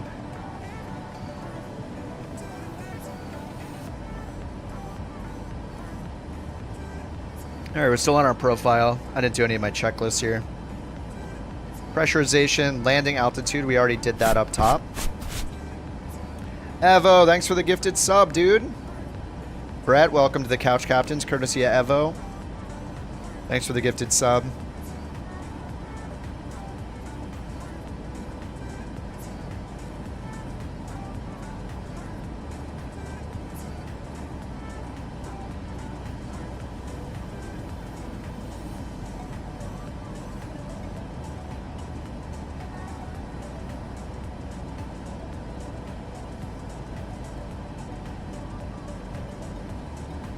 All right, so recall checked. Let's do that. Oh, it says fuel, so that means our center tanks are dead. We got the low pressure lights on right here, so we just turn our center tanks off. And we could check to see if the left and right tanks are balanced if we want right here. There's a little bit more fuel in the right tanks than the left, so if we shut off the fuel pumps to the left tank, and what do we want to turn on the crossfeed valve and shut off the left pumps. Can turn off the two left pumps up here and watch the right tanks tick down. See if that works. I see it very tiny at the bottom, 733 and 35. We want to watch the 35 get down to 33. There's 34. I feel like an auctioneer right now. We got 735, 733. We're waiting for 733. It's waiting for 733. 733. Get out of the way, crab. It's just the crab's a little too high to block it, so it's great. There we go. Pumps back on. And then we get the crossfeed valve off, and the light should go away. There it is, so we're good. So now we got a balance here. 730. Oh no. Whatever. We saw nothing. It's close enough. Thank you for that beautiful crab. Going to 128.75. Couch Charlie Charlie Oscar 89er12. I think our Tangia, thank you for the sub, Sam Jackson appearance is lagged right now. It's probably queued up. That is a huge crab. I think it's massive.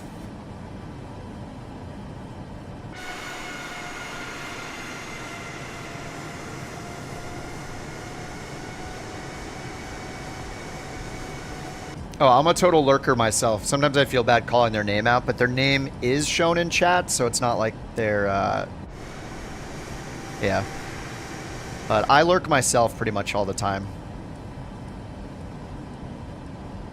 Except earlier, I was watching Cowtown earlier when he was running through Sim Update 2. Did he say, I think he said he went through all the release notes for 2 hours, so Couch Connection. This is part of the career mode, so I have a different couch name for each one. There's Couch Connection, Couch Crisis, Couch Chemtrails, which I think is the crop dusting one. Yeah, they all start with C. You lurk? Yeah, lurking is the best, dude. Close the chat, just sit back and chill, watch, see if it sucks or not, close it if it sucks. If not, maybe keep watching. Yeah, you're watching Cowtown too. Nice. I think that's the first stream I caught. I've heard his name forever. I just never have tuned in. But yeah, he was going through all the changes. Yeah, I didn't hear read the notes either. He mentioned that he did it at the beginning of the stream. Sofa spuds. Oh yeah, I gotta do this. Recall checked auto brake. So for the auto brake, we don't have a performance calculator here, so we could go to like SimBrief and do it and use the SimBrief performance calculator, but I'm just gonna go here and I guess we could do that. Like, what if I go here to SimBrief? Let me sign in real fast.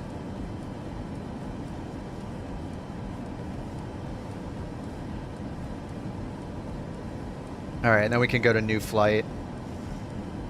And I'll just say couch 323, Ontario to Denver.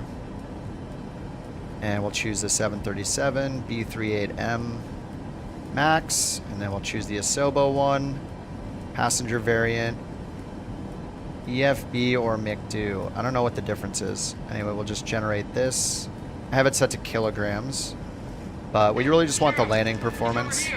So once we choose the flight plan here, this SimBrief app, you can just anybody can download it, by the way. If you've never used SimBrief, it'll do flight plans for you.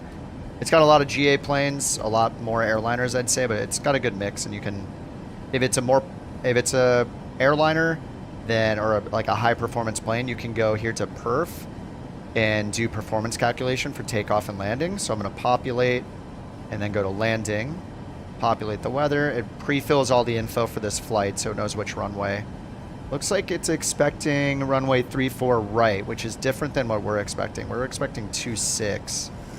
But if I hit calculate, it'll tell me what auto brake. So auto brake 1 is recommended with flaps 30 for runway 26. If I change the parameters back, was it 34 right? It's also auto brake 1. So I'll just use auto brake 1 for now. But that's a way you can get performance calculations in a plane that doesn't have its own performance calculator, like the default Max does not. A third-party plane will have them. Is it possible to have Tangia, what's up, Doc, Bugs Bunny? I wonder if it's in there, maybe?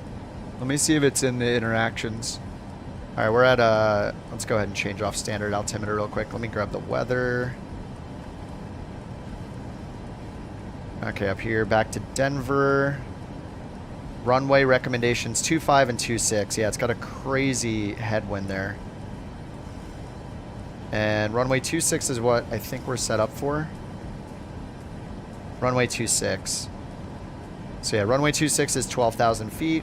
The weather is VFR, altimeter right up here, 2976. So let's put in 2976.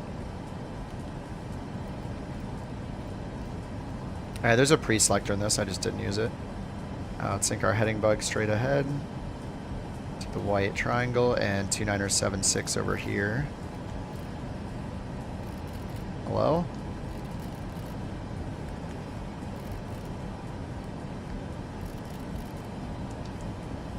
Oh, that's broken. How if I do this? Ah, this is broken. Can't change the standby altimeter. Once you hit standard, it doesn't go back, I guess. All right, then let's do our VREF speed down here. So all I have to do is hit init. We'll see the ILS information here, so I'm going to plug that in a second. We're going to do flaps 30. Just copy and paste this down here to flaps and speed. Flaps 30, which is what SimBrief said to use. 139 is our VREF speed. We just generally add 5 to that for the landing for our final approach speed. If the winds are higher, then we'll want to add more. And it does seem like the winds are higher, so I might add like 10 or something. 108.9 iJoy. So we want 108.9 for our nav1 and nav2 radio. We can also see that here if we go down to the ILS chart. Find it in the top right corner right here. So we're just going to put in 108.9 here for the ILS. It says ILS 108.9er, and then transfer it to the top active one, and we'll do it the same over here. The ILS has a little D next to it, so it means it has DME, so it'll give us our distance to the ILS or to the localizer. If it doesn't have the D, then we most likely need to tune into another VOR for our DME distances. but in this case it uses the localizer. So 108, 9er, and then transfer that. So we got it on both. And then we need our final approach course. The Boeing's more work than the Airbus, so we have to put this stuff in manually. So we have these 2 course knobs up here. We're going to put in the final approach course right here, which is 263 in both course 1 and course 2. 263, 263. You can also see this down here. So if you just go down here, 1089, 263. You don't even need to look up the chart. You can just look on this ref page right here for this info. The one thing that we do need to look up in the chart, though, is the minimums. So we're doing the Cat 1 approach here. So the big bold numbers, the minimums we use, these are barrow minimums. Not above the ground, but above sea level. So we'll use 5510. So we need to turn this until we get 5510. Right down here where it says radio.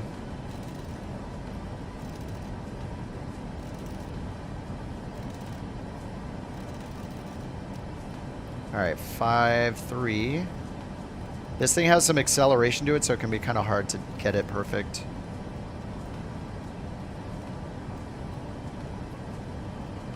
Alright, 5510 is right there. Okay, cool. Alright, and then we'll go here and bring up the arrival. Alright, we're almost done with the arrival. We're going to turn right here at GBAT. We're supposed to reach 11,000. This little horizontal, or sorry, this little magenta triangle, or like arrow or chevron, whatever you want to call it, is showing us if we're on our descent profile or not, and we are. Alright, let's sync the heading bug. All synced up. Evo, thanks again for another gifted dude. Sawyer. Nice. Thanks a lot, Evo. Thanks for gifting a sub to Sawyer. Sawyer, welcome to the Couch Captains. On the mobile app, didn't show your sub expired. He's got you. Dude, I love having the EFB over here just because, oh, when it's not doing this weird jumpy thing. It's just nice to actually, like, pick it up, look at it. I hope they can fix this someday, like the zoom levels. I think it's really because it's mounted horizontally down there. So I could go down here and switch it to horizontal, then maybe it would work. So let's see if the zoom level holds. It kind of moves the map a little bit. Yeah, if they get this perfectly in sync, that would be so cool. Whoa. Alright, so descent checklist. We did recall. We got our auto brake 1 set. We put in the VREF and minimums and the approach information. And approach, we have the local altimeter. And let's grab this and make sure that I'm just going to go to the stopwatch and play it to see if it's counting in real time to know if our sim rate is on. Looks good. For some reason, I really don't like using this in landscape mode. I like it better in portrait mode. I don't know why. I guess it's just because most of the charts are in portrait mode. Well, we've got a new couch captain aboard this chaos carousel. Eero Evolution XL Mero. You're spreading gifts like a mad Santa in Gotham. Thanks for pulling another soul into this delightful madness. Remember, folks, keep your stick on the ice and may the skies be ever in your favor. Stick on the ice? What is he talking about? Why is he talking about hockey? Oh, look at that. Another couch captain. See how delayed it was? Flight of it's okay, it's working now. Courtesy of our very own. We might get a police chase tonight. XI0. You're spreading joy like a pyromaniac at a match convention. Keep your stick on the ice, my chaotic friend. I love you. Let's make this stream wilder than Gotham on a Saturday I night. love you? Doesn't sound very Joker-like to me. I don't know. I'm not an expert. But that was strange. Johnny, thank you for the 5 gifted memberships on YouTube, dude. Appreciate that, man. Welcome, Attica, Nutty, Lucidity, Smith, Zach. Welcome to the Couch Captains, courtesy of Johnny. How's it going, Johnny? What's up, Trig? What's new with the update? Too much to list, but we got dark Lido charts now, which is pretty sweet. Nighttime Lido charts. What? Approaching minimums. Approaching minimums. No, we're not. We're approaching minimums. Approaching oh, that's minimums. a bug. Approaching minimums. Approaching minimums. Quiet. Approaching minimums. Approaching. How are we approaching minimums? We're at 11,000. Minimums are. Oh, radio. Oh my God, that's not a bug. It's not a bug. Oh my god, I put in radio. It's my fault. It's my fault. Never mind. It's not a bug. I put in radio minimums. Well, that's cool. I guess we know we're 5,000 AGL right now. What was it? 5310? That was my fault. 5510. Whoops. I didn't switch it to Barrow. I said it. I didn't do it. I thought it was a bug. It's not a bug. Sorry, Microsoft. It's good. 5510.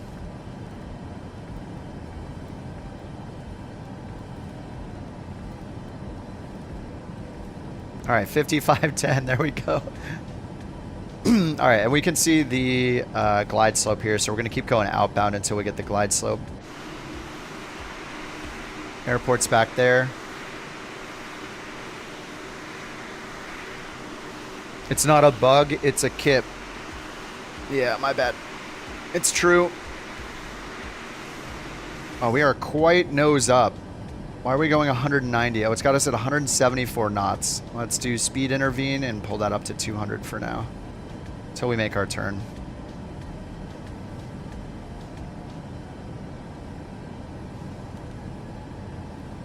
Alright, so airport's behind us to the right. Alright, and our go around if we need it. Yeah, this is messed up with like panning this thing, but when you get it where you want it, it's fine.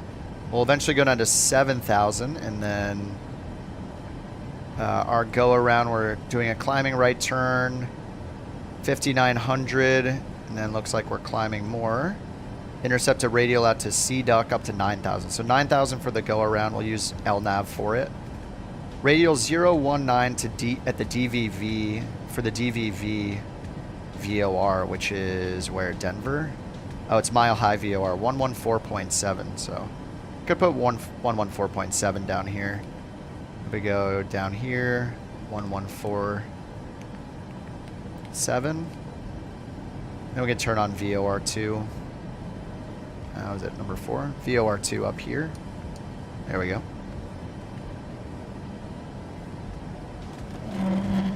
All right, Ian. Thank you for the 5 gifted memberships, man.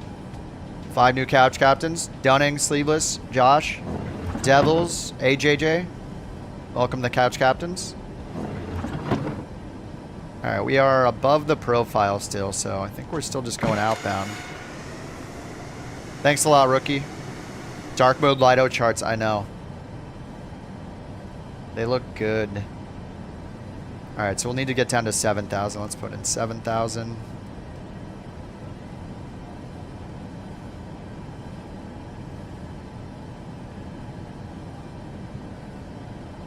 And over here, we descend to 9,000 at fuzz. No, I'm not doing it. Sorry, we're on final and career mode. I'm not cutting my engines. Okay, we'll cut one engine. We'll cut one engine. This song, when this song comes on in this like 200 plus song playlist, this means that I have to initiate an emergency. Oh god. All right, I'm gonna turn off one engine. This is gonna ruin my career mode mission. All right, we're cutting engine 2. There, are you happy? We're cutting engine 2. I don't want to ever hear that I don't do this. Engine 2's off. We'll turn the bleed off. I'm gonna get the APU started. Oh my god. Dude, I did not plan this. I hate this song. All right, we're gonna get auto throttle off up here and pull engine 2 to idle. Oh my god, I hate this song so much. JT, thanks for the gifted membership. This is the Mayday song. What timing? This is so stupid. This seems staged, but I hate this. I don't want to do this. I don't like it at all.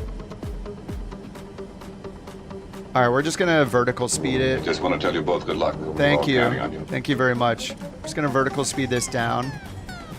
Let's bring our airspeed down to 180. We'll make our left hand turn around. Heading mode. And then this song sucks. And then VOR. We got our... Get VOR on standby here. Oh no, we need more throttle.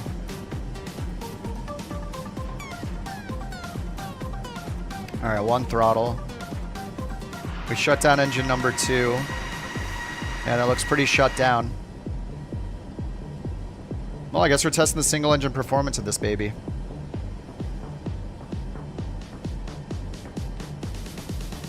All right, we still have autopilot, so that's fine. I'm gonna go direct to fuzz right over here, direct fuzz, execute, and then we'll go to LNAV. Command is on, so autopilot is on. We just have auto throttle off. I hate this song. All right, 1,000 feet per minute. We are, okay, we're good on our VNAV profile. Oh, yeah, our VNAV profile wasn't accurate. I went out like really far. Some folks are born made to wave the flag. They're red, white, and blue. And when the band plays Hail to the Chief, they point the cannon at you, Lord. It ain't me, it ain't me. I ain't no senator's son. It ain't me, it ain't me. I ain't no fortunate one. Some folks are born silver spoon in hand, Lord. Don't they help themselves? Continuous speed brake arm, landing gear down. When the taxman comes to the door, the house look like a rummage sale. It ain't me, it ain't me. I ain't no millionaire's son. No, no, it ain't. I guess we'll only do continuous on the engine that works. We're going to leave the other one off. Taxi to auto, APU. I started, so I do APU bleed. There we go. All right, slow down the first engine a little bit. A little less power, and then we got speed brake. We need to arm, so we'll just move this into the armed detent. That's done, so our spoilers will deploy when we land. Landing gear down and flaps are next. Okay, we have LNAV. Let's hit Vorlok. We don't have it in range yet because I went really far, so. All right, sync the heading bug straight ahead. Get traffic on so we can get our traffic rings here. Which ring is that? That's 40, so that's 20 miles out from the runway, right there. All right, we should get our DME soon. iJoy is the correct identifier. We can see that right up here. iJoy. I did not get the ATIS.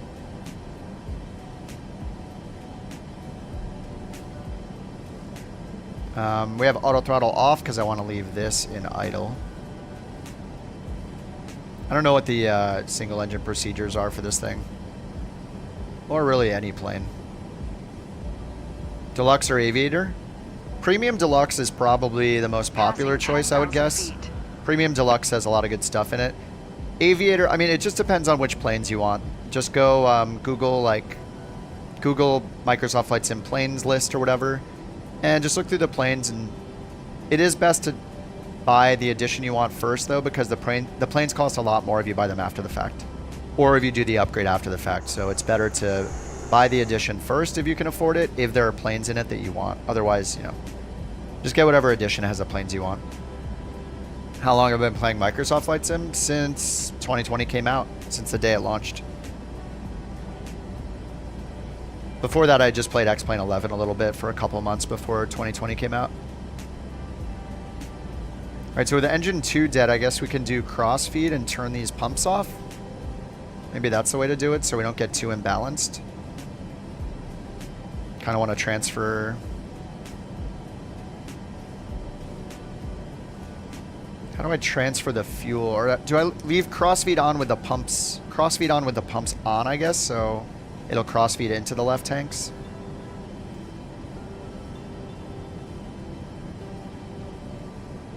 And we'll see what happens. Okay, we got the localizer now. Let's hit loc. There we go, VOR loc. Glide slope's right on us, so we'll hit approach now. Okay, we got glide slope already. Go around was 9,000 feet. Set 9,000. Our final approach course, 263. That's shown right here. So I'm just going to set this to 263. We're going to get our speed down. We're just going to move it down so it's below the up notch here. And we're on the glide slope. So let's move this to 10-mile range. Got our auto brakes on. Landing gear and flaps are next. Let's get the music turned off.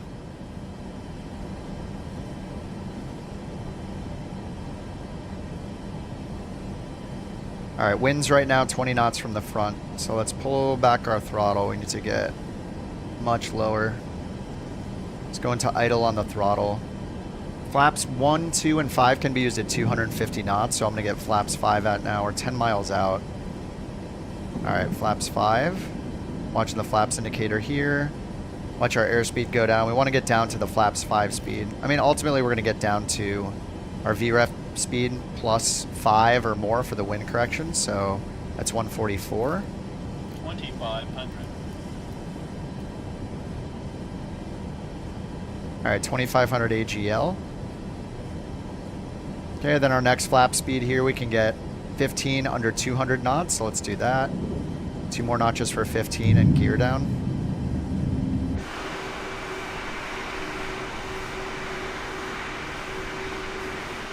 And we should do this. I'm only going to do this for career mode. We'll do like some multiplayer flight next or something. We can all fly around.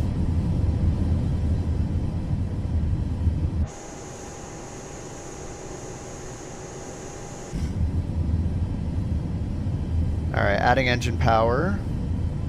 We're near our VREF speed. Let's get flaps 25. Flaps 30 is what I recommended. So we're doing flaps 30. And because we have a strong headwind, I'm going to add just 5 more knots here. See how we're getting below our VREF speed? I need to add a lot more throttle to get up to where I set the bug. So I just want to aim for the purple, the magenta bug. Oh no. All right. Oh no! Autopilot. Oh yeah, just one engine. Okay, we can't do flaps. Oh no, the flaps is a bad idea. Sync rate. The flaps is a bad idea. Oh god. I'm raising flaps. We have too much drag. Holy crap. This is a bad idea. Oh my god, I'm max power left engine. I didn't think about, oh god. I didn't think about that. With only one engine, all those flaps, the drag is way too much. So we need to land like flaps 15. Oh my god, that's such a bad mistake. It's not enough engine power. I'm going to flaps 5. It's not producing enough engine power. Dude! I can't uninstall it. Look. It's too much engine power. Oh my god, we're dead! No, it knows. Gear up, gear up. What oh my god! What? Holy crap! We're dead! No! Oh my god! Dude, what is happening? I can't believe how fast it lost speed. That was insane. Oh my god. That stupid song. That stupid song. I hate it. I'm just laying in my chair. Oh no. I'm gonna have to end the stream now. Okay, see you guys. Oh no. Anyway. That was career mode. That was career mode. Holy crap. 28 million. Did I don't think I had it insured. Oh no. Oh my god. My company.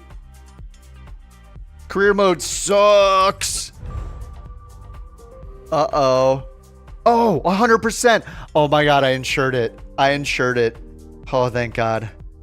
I insured it. I insured it. Why did I crash? Because I turned off the second engine and then I got all my flaps down like it was a regular approach and then I couldn't recover. Oh no. Holy crap.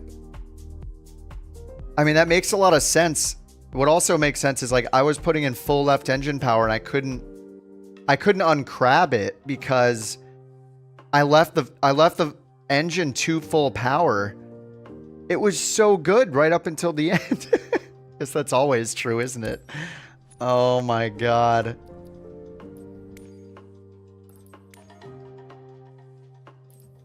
I did that on purpose, guys. I just want to test the I just wanted to test the insurance thing in Sim Update 2. Just wanted to make sure it works. You really think I crashed it by accident? Yeah, that was an accident. Wait, not transfer. Whoops. So you get nothing. You oh, lose. No. Good day. Oh my god. Wait, why did it say it recovered? It's 100%. Now it says 45%. I need 28 million. Oh, God. I hate career mode. Oh, my God. Oh, wait, no, I only need 15 million. Okay, all that stuff is wrong then. Holy crap. Oh, my God, it feels so bad. Oh, Kip, I had the follow me car earlier, and it was following the taxiway. Then, for some reason, it cut across the apron and came back. I was like, what?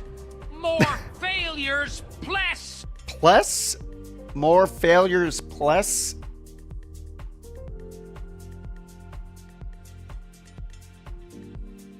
Oh my God, that was so bad.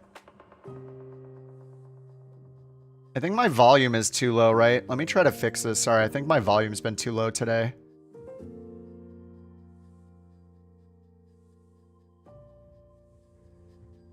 I'm just gonna test this with the music real quick.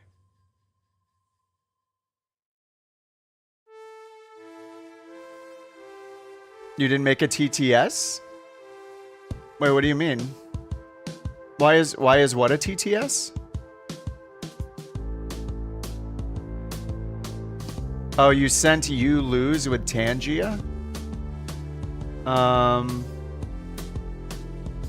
It's from the Tangia thing? I don't know.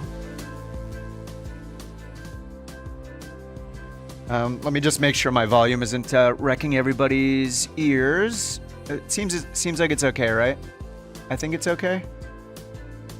I think it was the game volume and stuff was mostly like way too low, so it just looked like I was making it way too quiet. You couldn't hear the plane or anything. Okay, sounds good. Okay, cool. Yeah, let's do free flights or something now that I've thoroughly embarrassed myself, which never happens on the stream ever.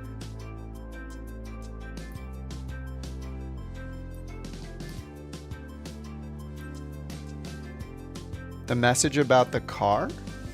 That was Oss.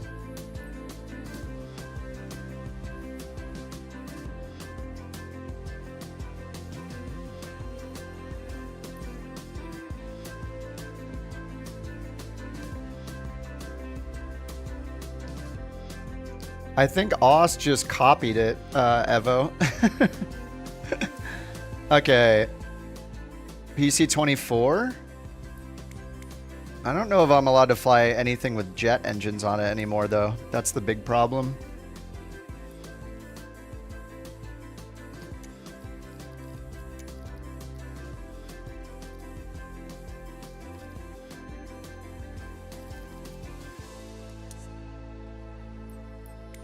What did we want to see about the PC-24? Just if it's capable of flight?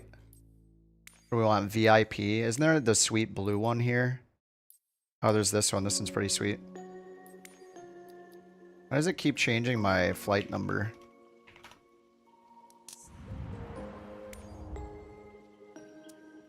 Yeah, multiplayer, yeah. Oss Flight Simmer in the chat. What's up, Oss? How you doing, man? You want to check PC-12? PC-12 is still broken. Cowtown tested it earlier, and I also had it running in the background earlier, and it failed for me as well. Like, it just doesn't work. PC-12 is dead still in career mode, unfortunately. Oh, wait, didn't one of you guys post that somebody... One of you guys posted in Discord that somebody said something about... what's it called? About getting it to work with manual pressurization? Something like that? I'm not 100% sure. Let's just find somewhere to fly. We want to do a quick PC-24. It's been a long time since I've flown this plane, but you guys want to see the 24, so let's just figure out somewhere to fly together. Good to see you here, Oss. Thanks for dropping in, man. Do you want to find bad weather? Let me just get flight sim or like where to fly today up. We'll just look there.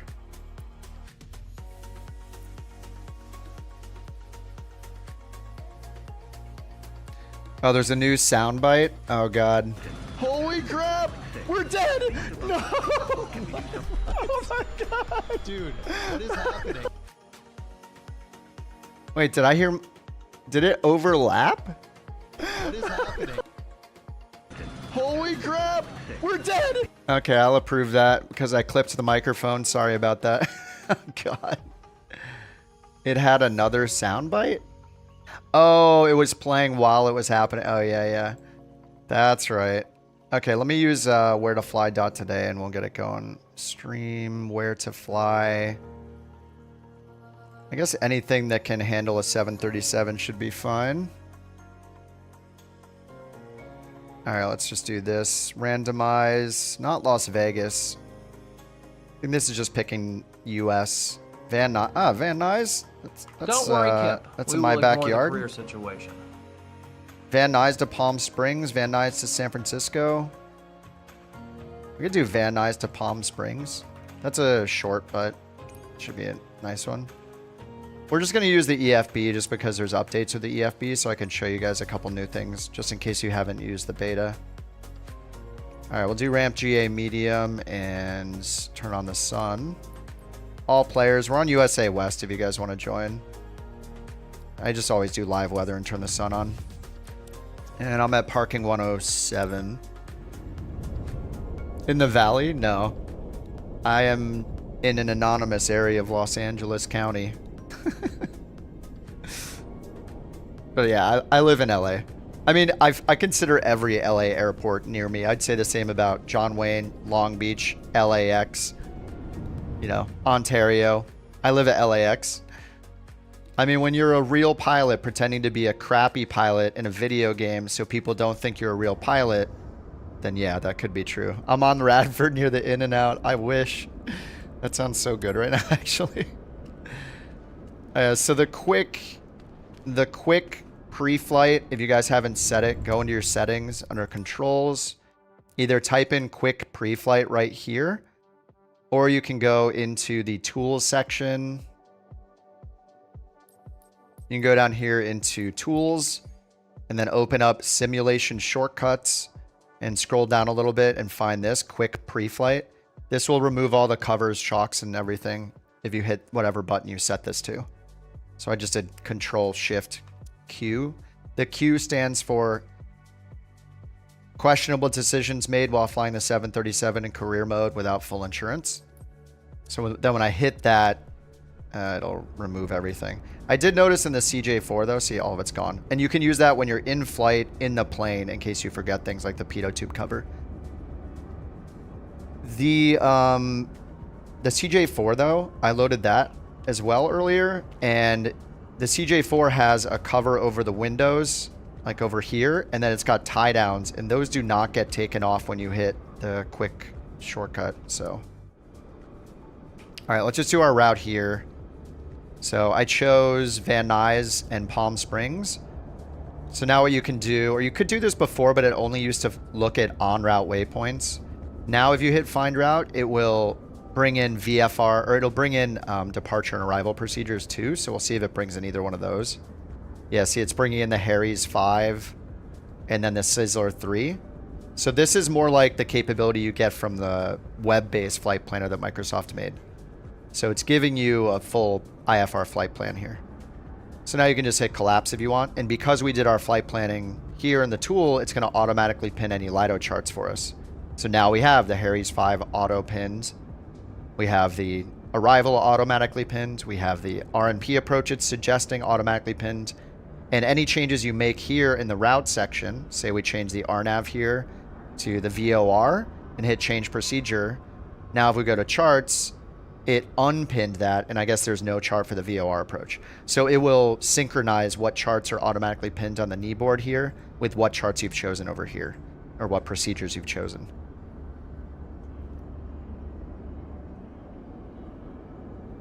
All right, so we're just going to go to Palm Springs. Fern, where is that? Approach to PSP. What the? Wait, this is not right. What is it showing me? Approach procedure. Oh, that was a bug. RNAV Zulu. Why is it showing my plane? Oh, that's just a plane. I thought that was me. That was so confusing. Okay. Fern, S, Bono, and TRM. Or direct. Oh, we'll just do Fern. It shouldn't turn us around like that because We have Fern as an en route waypoint, it looks like. Or part of the arrival. Maybe not. Alright, whatever. This looks crazy. I don't know what it's doing here. Let's see if I can fix it. The Harry's 5. BLH. So if I change that to direct. I think maybe it's picking an arrival and... Maybe it's the arrival that we don't need. Let me change the arrival to direct. What in the... Usually this works great, and this is just a mess. We're going up here to J-Think, and then, like, the airport's right down here, so why are we going to, like, Blythe VOR or whatever? Let me hit find route again. This is a fail. Let's try this again. KVNY. And then destination airport. KPSP. And then find route. Yeah, it's doing this insane route. Alright. So maybe this is bugged. This has worked for me generally well. Maybe it's just for like... It's too close. Maybe we only need the... Oh, the en route waypoint's going up here to Chad's Gray. Yeah, these are bad. Let's remove these. Maybe just add the departure. Just add the arrival. It gave us the Harry's. I mean, the Harry's flies way past Palm Springs, doesn't it? Let me see. Oh, no, this is fine. Okay. Harry's to Heck. All right, Harry's to HEC. We'll do that. And that puts us up here to HEC. Oh, no, that's pretty out of the way. Sorry, let me pick a different one. Edit Harry's. Maybe we just don't need any procedures. It's, like, way too fast. Blythe VOR is past there. Yeah, let's just do direct. All right, we'll get rid of direct. And then the Sizzler arrival. Here we go. Let's just do this. Only the Sizzler arrival. Sizzler arrival direct. We'll go to Sizzler, then we'll fly the arrival in. Okay, let's just do that. All right, Sizzler, just so we can use this. Okay, then we have the Sizzler here. Okay, then we go up into the weather for Van Nuys. Here, hit info, weather, or runways. Make sure 16 right and 34 left are recommended. And we have 16 right shown here. Okay, sweet. Oh, dude, the dark Lido charts for the ground look great, too. I love these things. Alright, maybe no beyond ATC for this flight. We'll do it for the next flight. I haven't flown this for a long time, so let me fumble through this. All those, both of these. Start. Sure, I'm sure that'll be fine. On.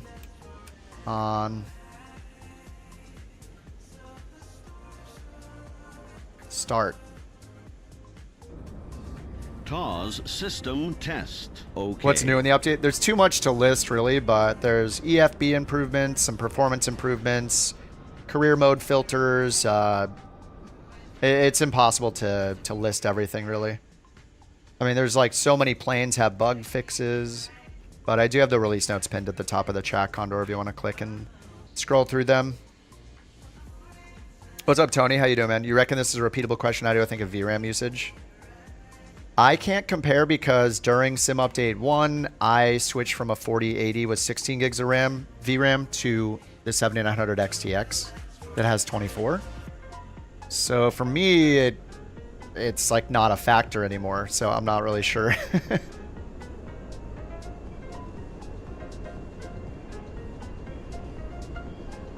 Oh, they fixed the 185 seatbelts that are back inside the plane? Nice. There's always things that aren't in the release notes that are fixed, and then in some cases, like right now, there are release notes that are in there that are not fixed, like the hypoxia bug in the PC-12, unfortunately. It just always happens. At the very least, it's nice to all be on the same version again and not have to choose between beta multiplayer or not. I just did career and crashed my 737. because the Mayday song turned on our playlist, and I had to cut an engine, and then I made a lot of mistakes and crashed it. So career mode's dead to me. Never playing it again because of that. No, it's I messed up. It was not good. All right, let's go here. Oh my God, not this song. Wait, what happened?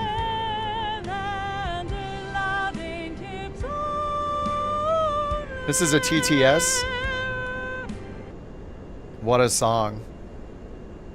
It's gonna keep going. It's gonna be horrible. All right, why did it stop? Let's go up here and hit send to avionics so we don't have to code it from scratch, and then hit activate.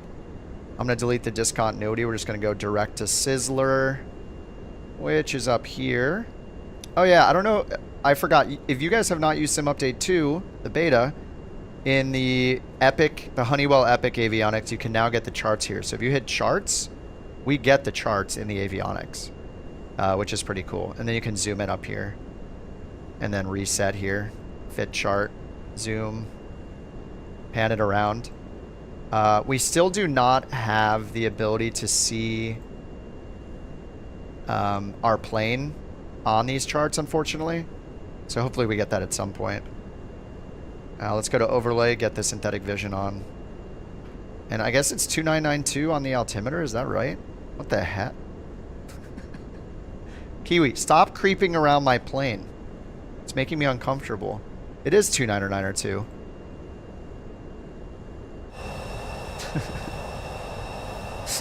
You're in the max? Wait, that's not the max. You're in the 777. It literally says 777, and I'm like, there's the max. Let's not use ATC. We're just going to fly to Palm Springs, try this plane out. So, do we use flaps 15 in this, I think? And I'll just bring the trim up to, like, I don't know, right in the middle of the green, maybe like 2. Rudder trim looks good. Parking brakes on. Normal checklist before starting engine. We did all those. Battery altimeter is set. Fuel quantity, passenger sign, sure. Checklist complete. Oxygen on, sure. Beacon, navigation lights, power to idle, all these are on. Generators are on, trims set. Left engine's good. Brakes, flight instrumentation, CAS, and lights. Alright, let's taxi over to, what was it, runway, is it 16 right? We'll just hit map here. Alright, parking brake is off. And does it give us performance info for... It doesn't give us altitude.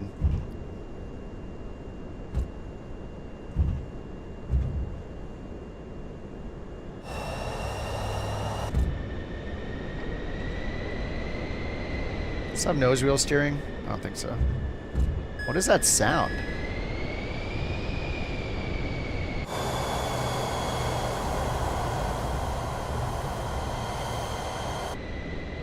What is this, the A350?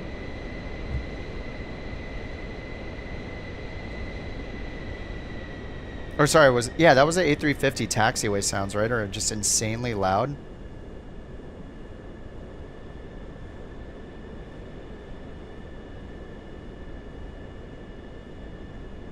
Let me turn that down a little bit. What's up, Wild River? How you doing, man? I haven't flown this in way too long. I'm guessing the speeds in the FMS are still the PC-12 speeds, though, right? If we go here and look, yeah. Oh, no, wait, they updated it, didn't they? 102 for rotation. I think they updated the V-speeds. Before it was showing the PC-12 V-speeds, which isn't rotation like 72 or 85 in that thing? So now it's showing 102 for VREF. Go around, does that go around 105? VT, that's over threshold of the departure into the runway, I think, 170. So that's good. Okay, let's set our altitude. I don't even know how many miles this is. Can we check the logbook? 137 miles. Let's go to like 25,000. We're going east. See how that goes. 25,000, and then we're going to do heading mode off 16, which is directly behind us. And then we'll use flight level change mode. We'll see how the auto throttle does now that the V speeds are correct.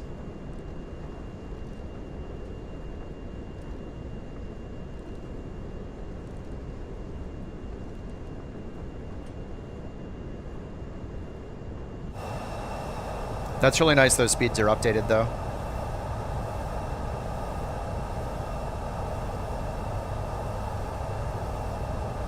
What do you mean, JT? What's wrong with Tangia?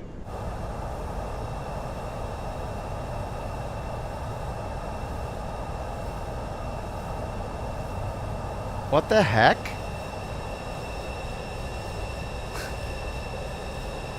The floating tax, is that because of the add-on?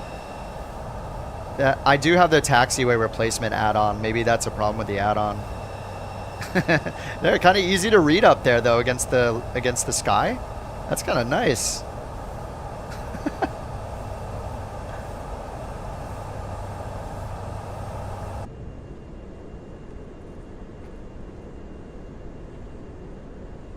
Alright, I think I have all the lights on. I'm just being super lazy here. Logo, nav, beacon, ignition's on, running, all that. Alright.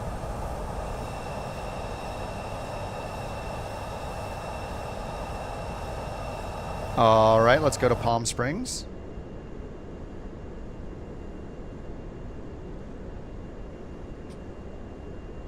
Tangia is not showing up.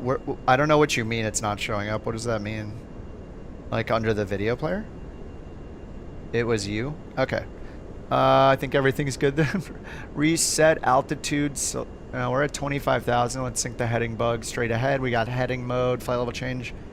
Does this have a toga? It's just a GA mode. So we're going to do flight level change, heading mode. Okay, let's see what this does with auto throttle after we take off.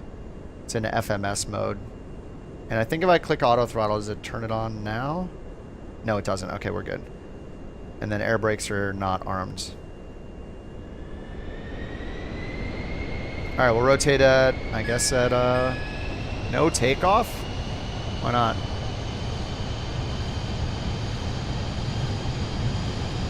I don't know why not, so.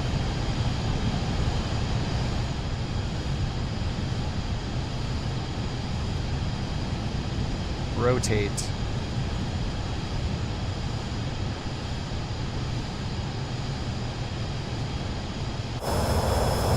Whoa. Holy crap, that's loud, sorry.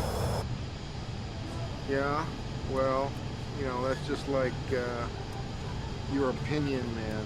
So auto throttle is not on yet. Oh, it's off. It says 115. Oh, okay, there we go. Now we got 170 on the F right up here on the selected speed. Oh my god. What? That is pretty steep, dude. Critical angle of attack, maybe?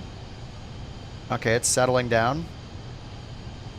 Okay, now it's at 200.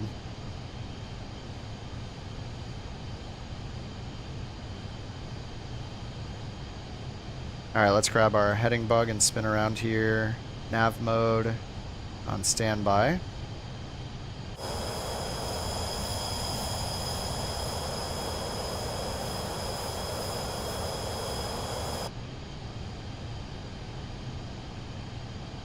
Okay. Sorry, that got super loud as soon as I went outside.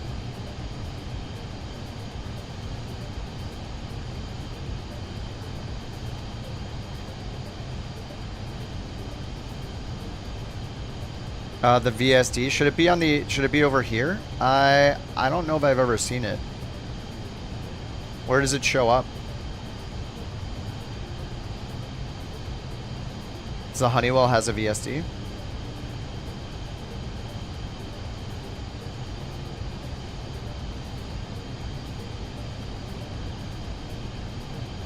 Oh, right down here. Oh, it does. Wait, was that button there before? I don't know, we'll see if it works, I guess. We do have an arrival procedure, and so maybe once we get up into cruise, maybe we'll see something there. So we got the Sizzler 3, 12,300 up here. We're going direct Sizzler, or we will be in a second, to Sizzler 1010. So we have to be at 20 to 23,000, so let's go up to 23 instead of 25. See if we can get up there. You hope it comes to 2020? I mean, I don't think Microsoft's going to put it for 2020. It'd have to be a third party. Yet another reason to use 24. I didn't even use my checklist. Good pilot. Brakes, flight instrumentation, CAS. Oh, where'd it go? After takeoff, positive, yaw damper on. It is on automatically. Nice.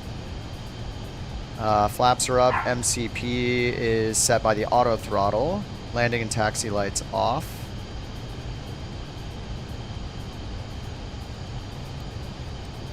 She's in here yelling at me. Thank you for the Bork.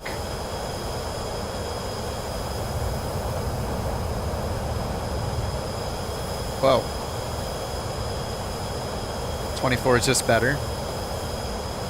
I like 24. I mean, it's good enough where I literally haven't done a single flight in 2020 since 2024 came out, so.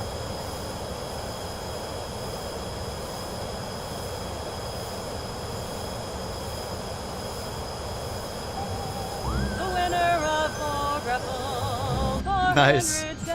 Thank you for the Bork report. Why does it always sing? There's like 200 voices, and for some reason it always picks the singing. Oh god. I'm sorry you guys have to hear this. Congratulations. Don't spend that BorkCoin all in one place, okay? It's for TTS. You can use it for TTS. Pumps are on. Does this have more information than it used to have over here?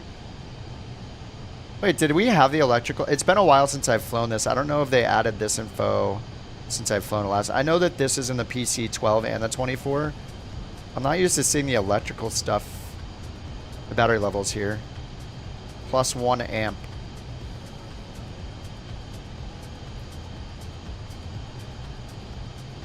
So many mods 2020 has. I mean, which ones do you need? Like, for me, I want SimFX. I would like SimFX. But it looks pretty soft. Thanks for the bits, JT. Thanks for the bits, Oss. Thanks for the bits, Evo. For me, like, I want a couple parallel 42 ones. Like, I want Flow and I want SimFX, but I don't know what I'm missing. Volanta works, ElevateX works, On Air Company works, A Pilot's Life works, Beyond ATC works.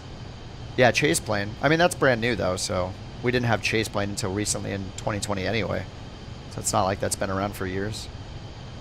I don't think they made a Chase Plane since before 2020, right?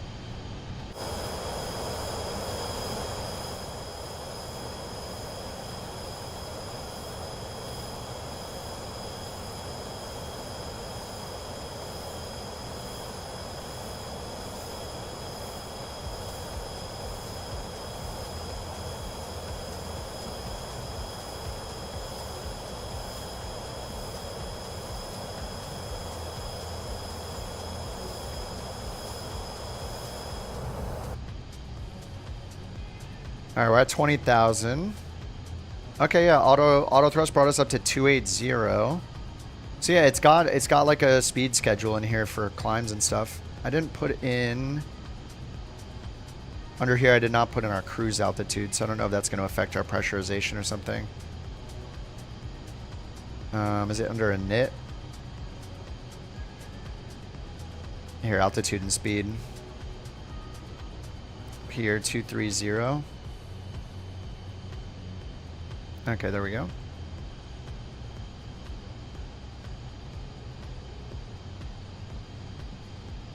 Oh, did I click the wrong button before? Did I send these speeds? Oh, I sent our VREF. Oh, I am dumb.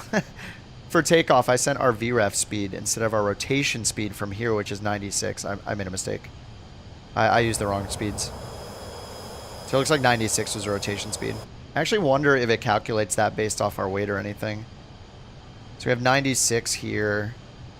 We could maybe try it another time, but check Barrow. Let's do Barrow here. Right click for standard. Compare fuel quantity. It is balanced on both sides, so we'll hit message clear. So how do I use this down here? Can we modify the VSD in any way? Here's Sizzler here, and then we're supposed to descend. If I zoom, does it change it? Oh, it changes with the zoom. Whoa. There we go. Nice. Oh, that's pretty cool. Okay. Oh, that's rad. It looks a little messed up, though. Like, I don't know why this isn't vertically centered, right? Shouldn't it be vertically centered?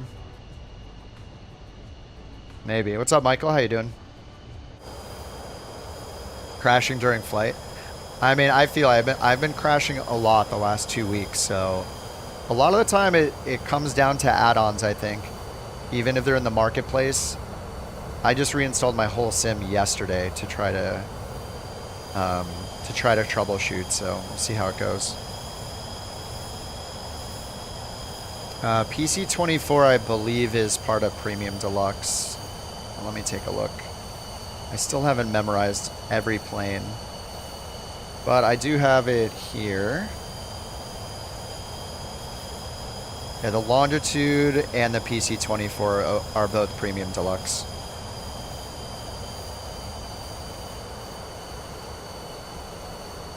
Do I think it's worth the money? Maybe with these updates. I was annoyed before the FMS had all the wrong speeds, but it looks like they've fixed that now. So and auto throttle's been good.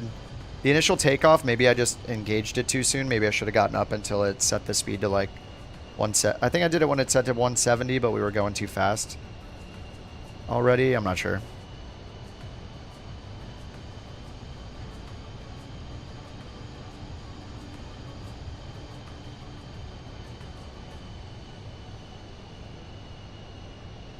CCC time. Oh man, Rich, that's awesome. Oh my god, yeah. I'll restart the sim tonight so we can do that.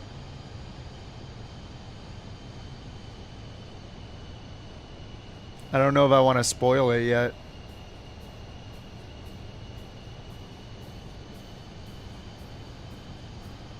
I'm downloading your file. Thank you, Rich.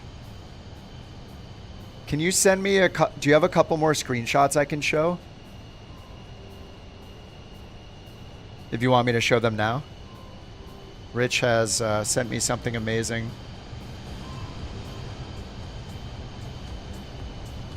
Hey, Bucket. How you doing, man?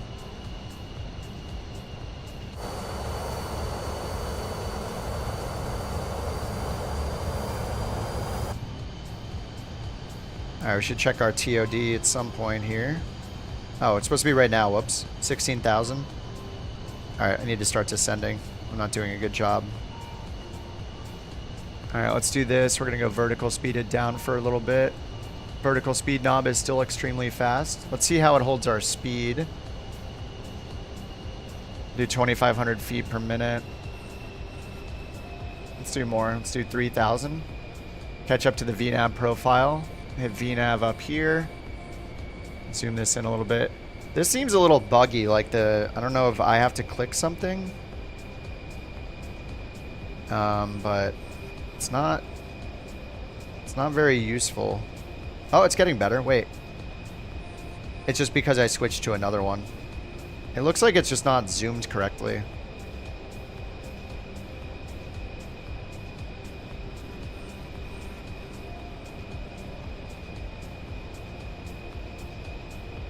I didn't set it. We're just going to Palm Springs. It's such a short flight. We're going Van Nuys to Palm Springs. I mean, we're already in the descent.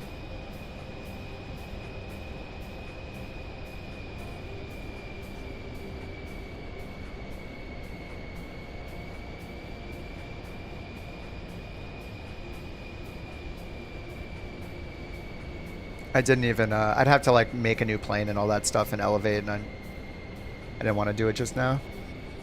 Another flight? Yeah, I'm going to be on for at least, I'd say like 4 more hours, maybe 5. At least 3 hours, probably more like 4.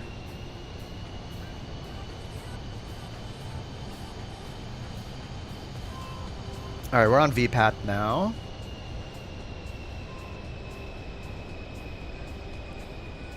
And let's see, we need to get down to 9,000 feet at Desi. So it's at 9,000. Coming up to 18,000 feet. Let's get our weather and our METAR setting, our altimeter setting. Destination, Palm Springs. info, weather. Let's go to runway 13 right, 31 left. Why would we do the tailwind? Let's do 31 left. And 31 left is what we already chose with the RNAV. So that's good. And then we'll go back to the info, weather, and grab the altimeter 29081. All right, 29081.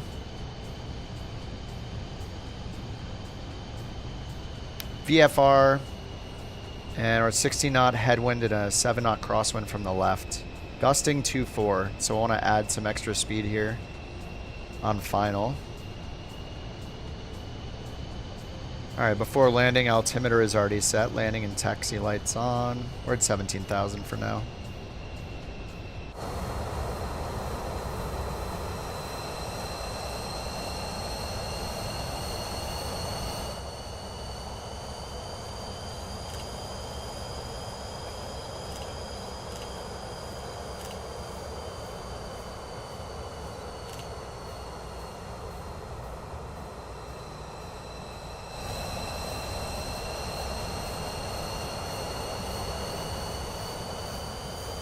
How long is that flight bucket? I just need the airport codes. It matters how long the flight is, like what will fly, but is everyone else's marketplace related planes broken?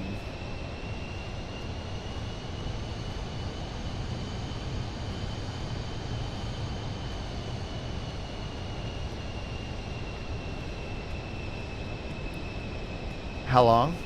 It just matters what plane we fly. Like, we can pick a plane for the distance. We can always use time acceleration. If it's a short distance, we'll fly a smaller plane. Oh, is it doing the porpoising thing again? Yeah, it's raising it again. It's bringing it to MCT. And now back down. It's doing the again. Our favorite. Yeah, that's annoying. I don't think it was happening in cruise. Look at the cabin altitude, 16,000. What the? Why did it go that high? It's got the destination elevation in automatically, so that's nice.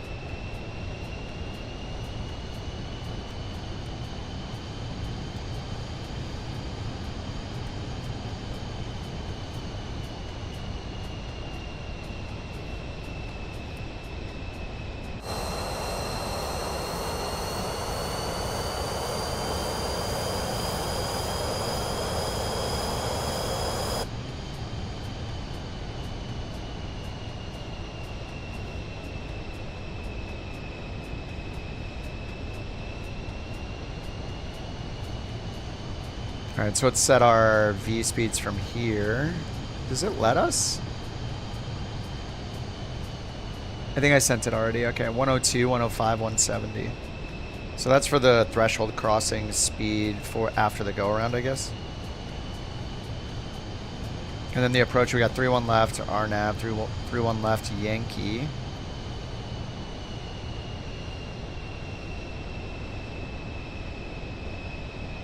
RNP. I don't know how it's going to do with this. Oh, it's RNP approach. So it's, yeah, I don't know if we can do this. I need another one. RNP. There's only a GPS 3.1. We'll just use it to line up with a couple, and then we'll just. What the is this PC? What? You don't like the PC-24?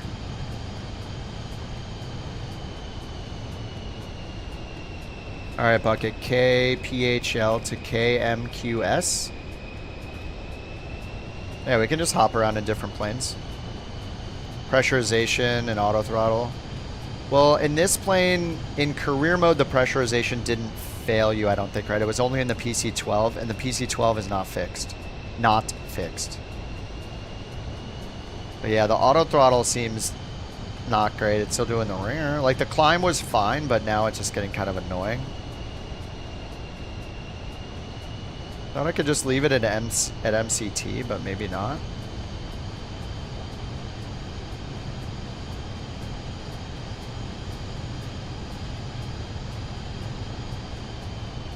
Oh, I thought I turned auto throttle off. Oh, it's back on now. Oh, it did it automatically. I think this is a protection thing.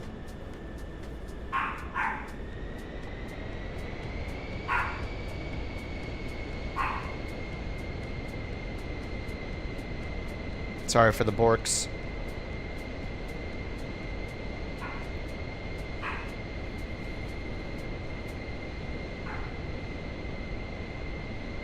I really should go like just direct to this waypoint.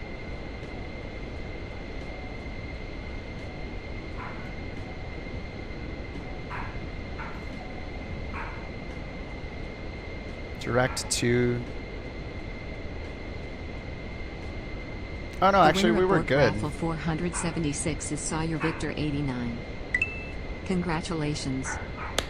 Actually the arrival was fine. Shouldn't have undid that. Sizzler 3.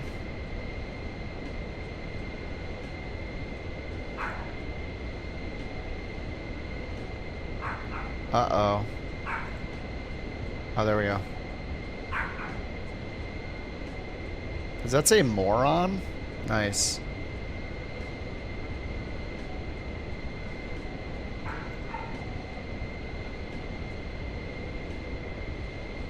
Alright, direct to moron.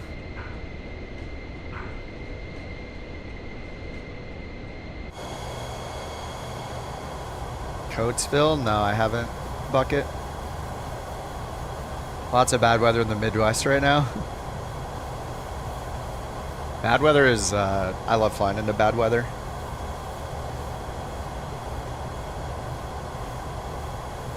What's up, Spider? How you doing?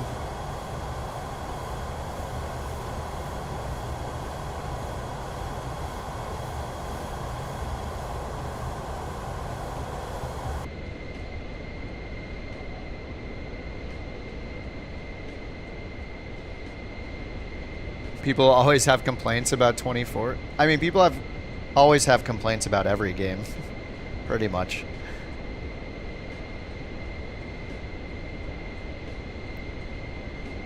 Let me get auto throttle on and just set the speed manually and see if that makes it okay. Just set it to 240 for now. See if it holds that speed better with not without using.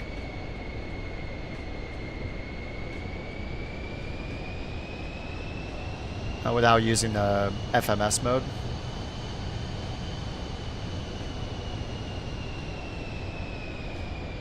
It's still doing it, isn't it?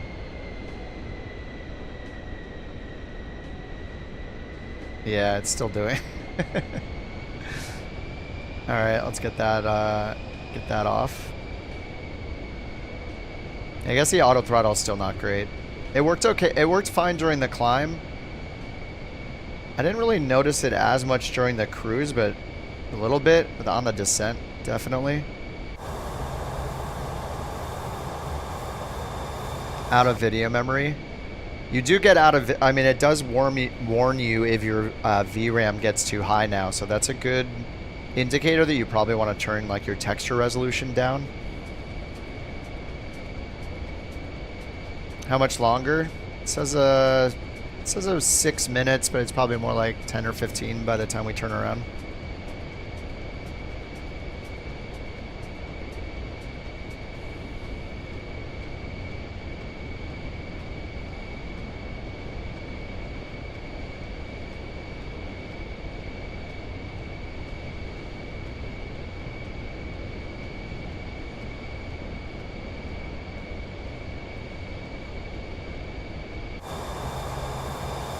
You're on a 4070 Ti Super with 16 gigs discontinuity. It's just the end of the arrival has a vector that leaves us on.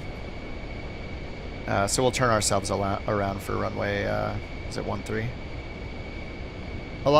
Most stars will leave you, like if the star doesn't connect to an initial approach fix for a specific approach, generally they leave you going off in one direction like this. So yeah, after DZ at 9,000, we're just going to keep going this direction, and we just turn around to land on or is it 3-1 when we're ready.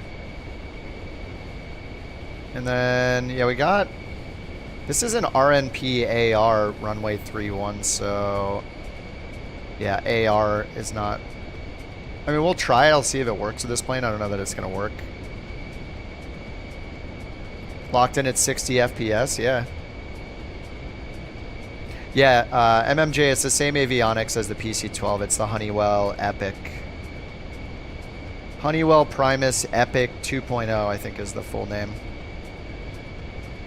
They are not touchscreens, but they're controlled by a little mouse cursor down here, like a little trackball. But basically our mouse becomes that trackball cursor, so they're kind of mouse controlled in the same way we mouse control the screen. So they would use the trackball to move the cursor around to interact with it, just the same way we use our mouse. The newest Honeywell avionics, that I don't know which planes are in yet, but the newer ones after this gen of avionics are touchscreen. But these have the mouse wheel thing, kind of like the...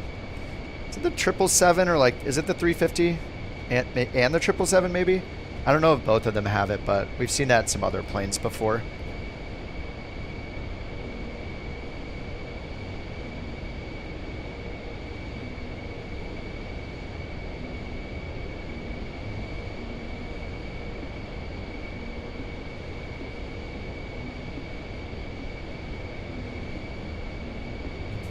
Does the game go on sale? No. Pretty much no. I don't know that I can recall like a big sale for Flight Sim 2020. Like ever really happening? I don't know. Somebody else might know better than me. There's a lot of us here. I'm sure somebody knows. But in general, yeah, I don't know that I've seen it on sale before, other than when 24 came out, 2020 went on sale. But you can just play it through Game Pass if you want to try it out. You know, that's a way to do it. Get it through Game Pass for like 1 month, or if you've never used Game Pass, they offer a deal, I think, where you can get like 2 weeks for $1 or something like that. Just see if it runs, see if you love it, and if you do, then see if you can buy it outright. What's up, SimCFI? Okay to show now, Rich? Okay. Let me, oh yeah, those are, dude, those are nice. Okay, thanks. Let me load those up and then I can show people what Rich sent me here. Let me get it so people can partake as well. Oh, I'm crashing. It's crashing. No. Why? Oof. Oh my God. Let me check my event viewer real quick. This has been my life the last 2 weeks in Flight Sim, though. I'm guessing nobody else that was flying along crashed. All right, get that bird out of here. Stop barking. She's barking at the crashing. Quiet. Application error. Application crashing events. Flight Sim 2024 0000005. The same thing every single time. At 8:45. No other errors. It's the same thing every time. She's being a little crazy. Sheriff, he's over here.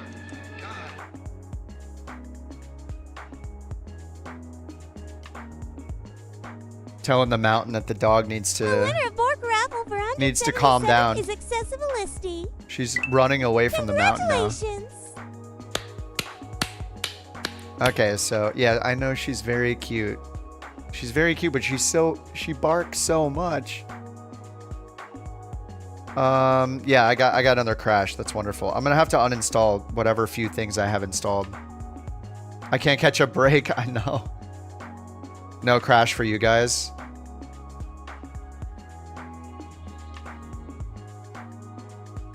Well, let me show what Rich sent. This is very exciting. This is a Couch Captain's first. This is our first ground vehicle Couch Captain's livery. Thank you for the bits, Mac. We got Rich's, I don't even know how many hours Rich put into this. I'm gonna need to find some nice presents to send him or something. We have the Couch Captain's cross cart with the Couch Captain's emote flag. Look at the flag.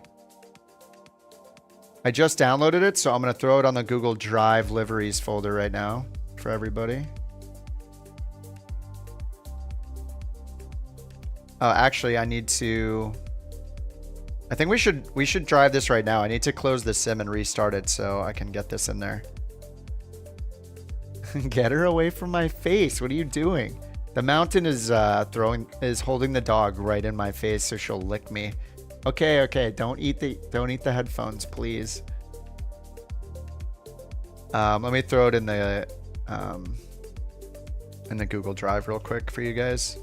Dude, Rich, this looks awesome. It's gonna look even better when I load it up and drive it around real quick. So we'll do that as a little break here. So I got it in my community folder, and let me throw it in the Well.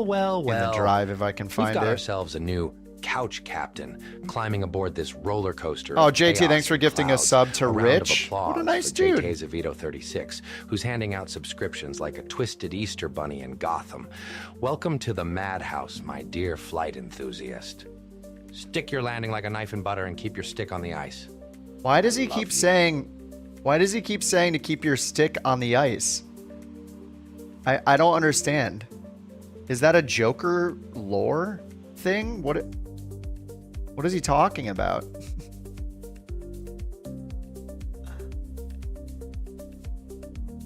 I just don't understand. You have Pack 2 ready for Saturday's stream? Pack 2? Holy crap. Yes, please. All right, I'm gonna look through what's in my folder here and delete, or in my marketplace, and get rid of some stuff because, yeah, this is not great. It's so big. What?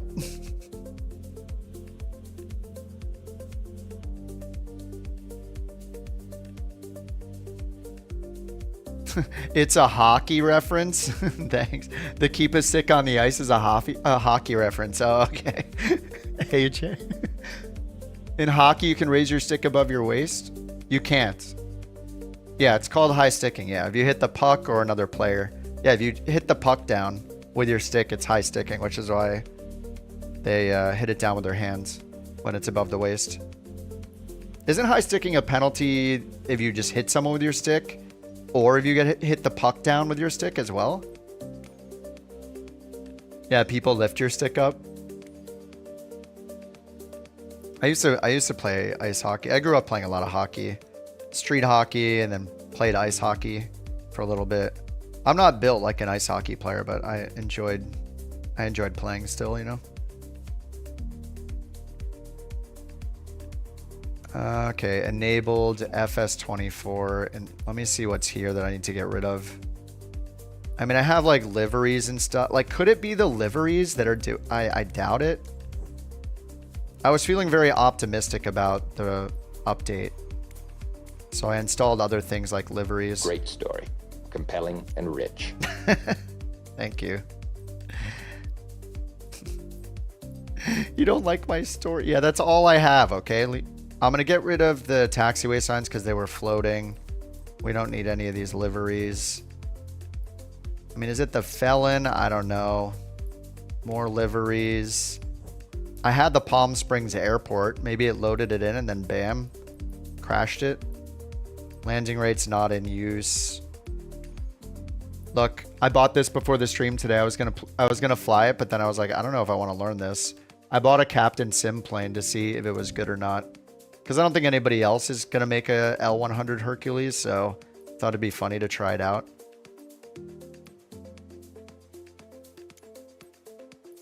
I buy it so you don't have to. All right, I mean, I don't think that's everything. The rest of these are world updates, world updates, world updates, all world updates. That's it. I don't know. We'll see. All right, let's try the, we're going to try Rich's cross cart right now. We're going to try it out, see how it is. If you guys want to download the cross cart, I know you have to restart your sim to get the livery in, but do I have a liveries command? It should just link to couchcaptains.com. There you go. Okay, that works. It's all the stats for my PC and stuff, but if you click the Kip on the Ground link, there's a link to the Google Drive with the liveries. And if you go into the Flight Sim 24 folder, there's one there for the Rich livery cross cart. I'm going to load that up and just drive it around a little bit. See how beautiful it looks. I need the automatic transmission. I hope it's for that. Oh my god, you did a ton of them. Wait, you did the gaming chair, the purple one, nice, white and purple. The lawn chair, which is all blue with the lawn chair emote. Oh, you did. Oh my god, the stool's in black. Heck yeah. The stool. Oh, that one looks awesome with the stool emote on it. I see what you're saying. So you have a couple more, the captain and stuff. Oh my god. I guess I have to go with the stool. That's month 1. The stool gaming, the gaming stool. Where are we driving? That's a good question. I have no idea. Any suggestions? Where do you guys, any suggestions? Whoa. They broke this, I guess, when you use the, whoa, it crashed again. Oh my god. What is happening? Is it FSR that's crashing me? Is anyone else using an AMD card with the FSR turned on? Maybe it's FSR? You're not using FSR? Crash counter 2, thank you. I do have the failure counter here. We can use that for crashes, failures. You got a 7900 XTX raised? Are you using FSR? Frame gen? AMD always has issues. I literally have no problems in any other game. I don't know how many times I gotta say it, but literally only Microsoft Flight Sim. It's the only game that has issues. That's it. No other game. I play all sorts of other games. None of them ever have problems. You have frame gen on? Philly? You just won't let up with Philly, will you?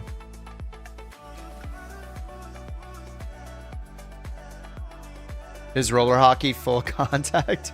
I don't know. Maybe some of them. I mean, I just played with like friends in the street, neighborhood kids, you know, when I was a kid.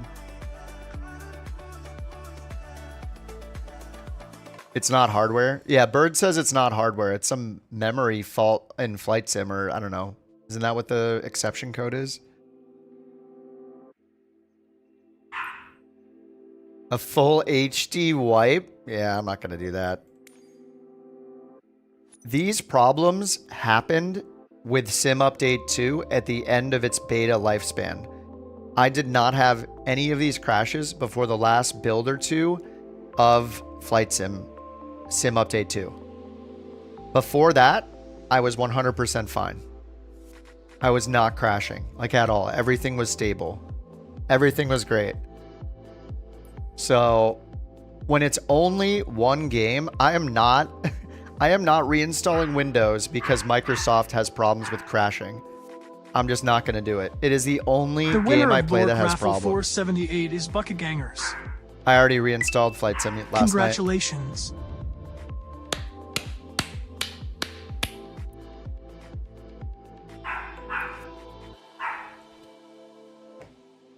She just won't let up tonight. She's going crazy. I don't know. I'm just going to pick somewhere random. I just want to see the the livery. Ready for takeoff. All right, let's go. The sky is not the limit. Thanks Just for the super chat. The sky is not the limit. Thanks, AJ. The sky's not the limit.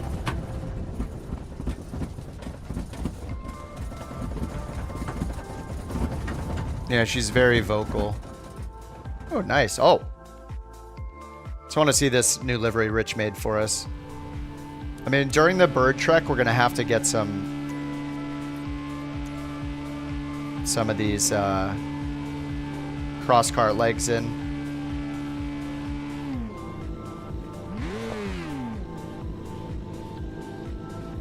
Oh my god, the keychain. Dude, the keychain. It has the original couch on it. It's got the original couch. Look at it. Rich. Dude, that is so cool. Oh my god. It's got the captain on the side. The 1-year badge on the side.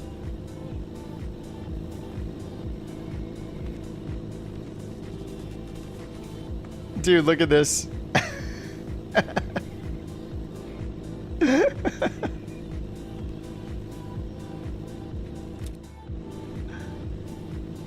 It's got the .com here. Dude, this is too good. It's got the stool, gaming stool. And this might seem weird to people that haven't been on the channel. Though it's Couch Captains is like just a play on armchair captain for simmers, right? So you don't start with a couch, you start with like a gaming stool. And then each month the badge becomes a better chair. So it goes like a stool, a lawn chair, a gaming chair, an Eames lounge, you know. Oh, dude, this is great, Rich. It's got the name of which variant you're in.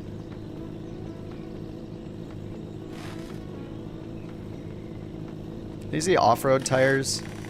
Yeah, they are by default.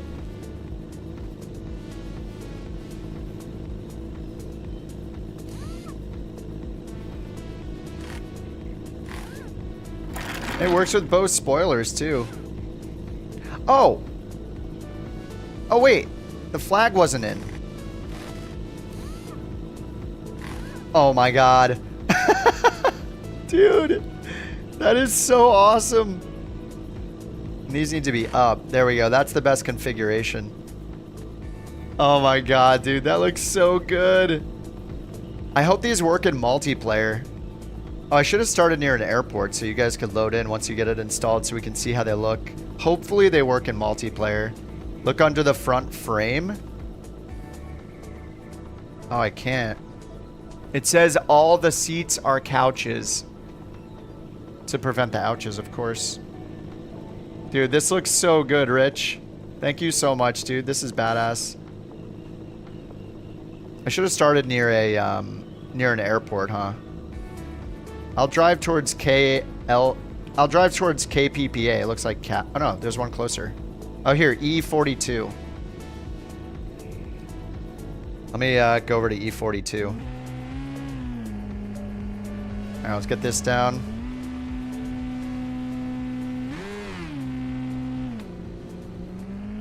All right, it's got to go southwest. All right, this way to E42 if I can find it. Yes, it's glorious.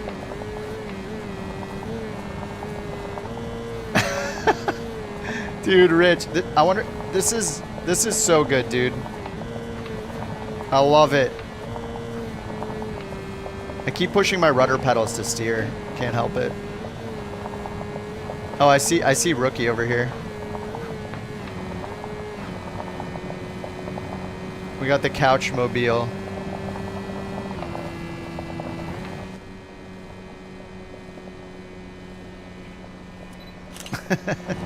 Dude. Oh.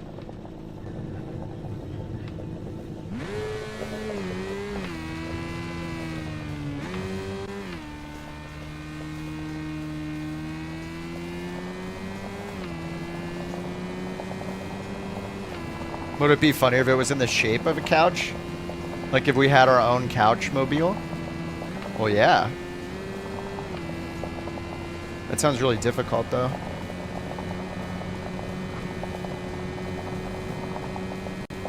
Dude, this is amazing.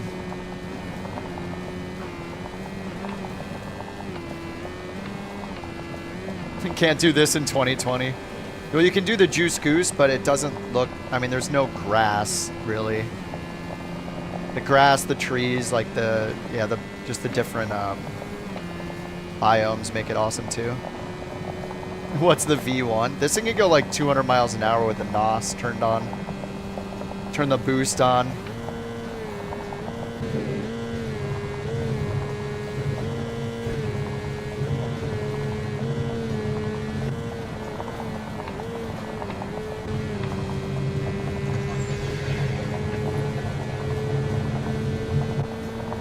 Maximum speed. Oh, I have frame gen on. I meant to turn it off because I was wondering if it was crashing me. Let me get it off.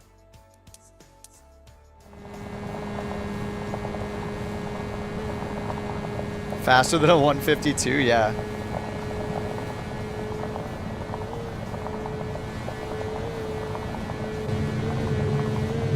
Yeah, this thing is super fun. AJ, thanks again for the super chat, and Bob, thank you for 5 months, dude. Good to have you, Bob. Thanks for being with the couch captains, dude. Look, we got now you have the added benefit of a couch captain's mobile. Fly your flag high. This is hilarious, Rich, dude. Thank you so much, man. Have I found my house in the game? Yeah, of course, of course. Oh. Oh! Wait, I have crash damage on. Whoops. Rip. 2 crashes today.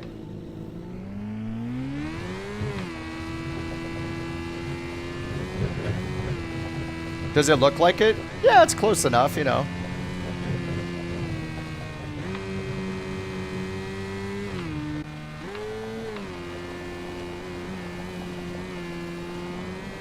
Oh, what's up, Binky? How you doing, man? Show us your house. Yeah.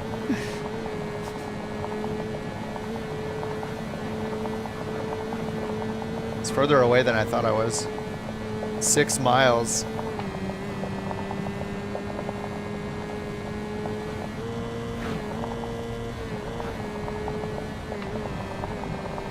Now let's try the boost again. You click the bottle to just refill it if it runs out.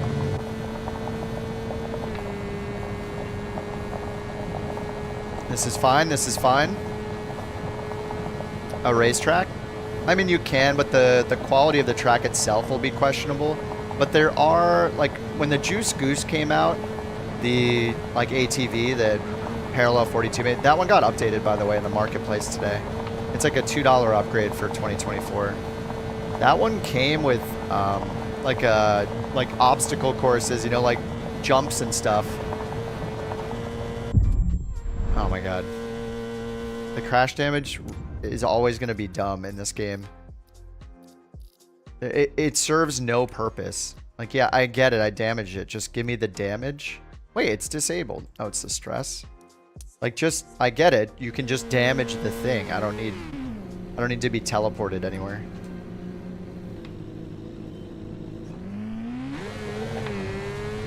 Rookie, I'm coming. 3 miles away. I don't know if the road's a better idea or not. Maybe.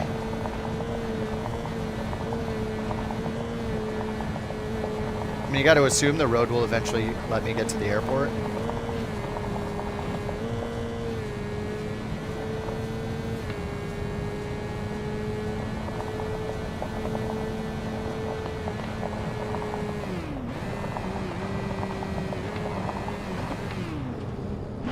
Oh.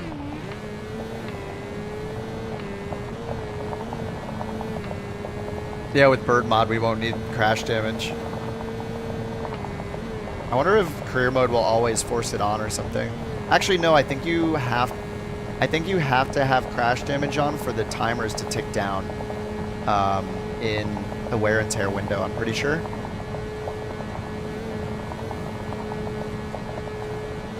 Oh, I did lose the flag, you're right. Oh, is it on? Oh, there we go. Oh, there we go. Oh yeah, it resets it every time, doesn't it? Oh, where'd Rookie go? Oh. Oh, he went right by me. He's in this, it says he's in the standard cross cart, but I don't know. I don't know if it shows the couch captain's name on it.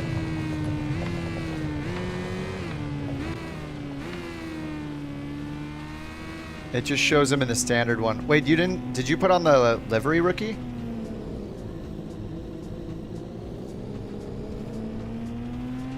I don't know if he did the Rookie. Oh, you did? We can't see him? Boo. Microsoft. He said he has the livery on and we can't see him. That sucks. I mean, it's a problem with everything in Flight Sim 24. Every plane where the liveries are not, like, I think the Phoenix is like the only thing that works. Oh, ultra traffic. Oh, yeah. Wait, I think you're right. Air traffic high, air traffic ultra. Oh, maybe. Okay, let me turn multiplayer off and on. You might be right. Wait, you might be right. Multiplayer off, multiplayer on. Hopefully that fixes it. Please? Please? We have had it when I've had ultra on and we haven't seen each other's liveries though. Like, it works in the Phoenix, but not every plane.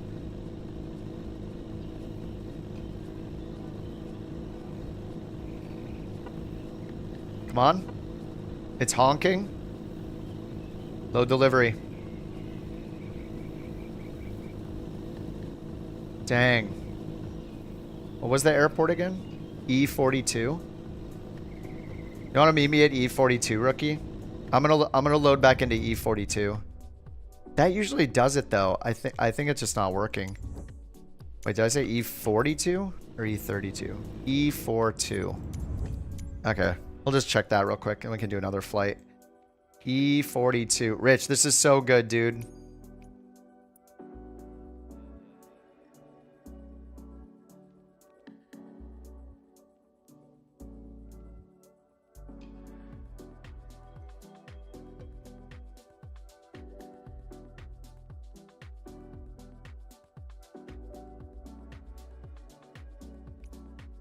Okay, E42, runway 20, sure.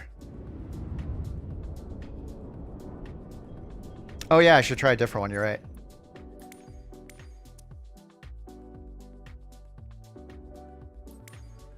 Is it in both the manual? It is, it works for the manual and the automatic transmission. Okay, I gotta go lawn chair.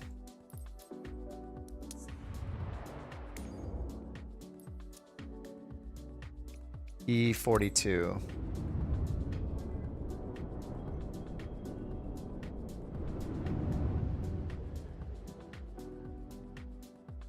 The hockey reference? Oh, yeah. No, I get the hockey. I think Jason might be rewound or something. Yeah, I get it. It just seems out of character for the Joker. That's all.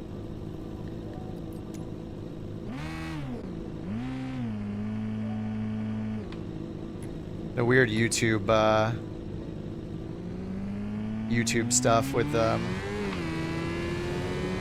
if you leave and you hit the it like rewinds your stream. It's so weird. Oh, rookie doesn't have it. I'm guessing he doesn't see mine either. Oh, I see what you did, Rich. You like put the stool on here because this is the lawn chair one, so the other ones are on there. That's smart. Yeah, he's just plain again. It says cross-cart standard on his name too. Oh, Eric's in a plane. He's in a real plane.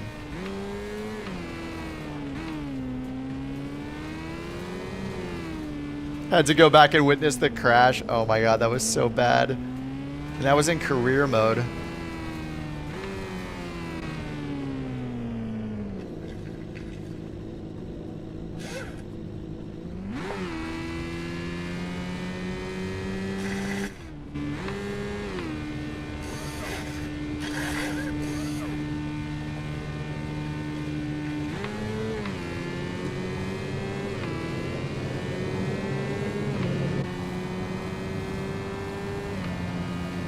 It's too good.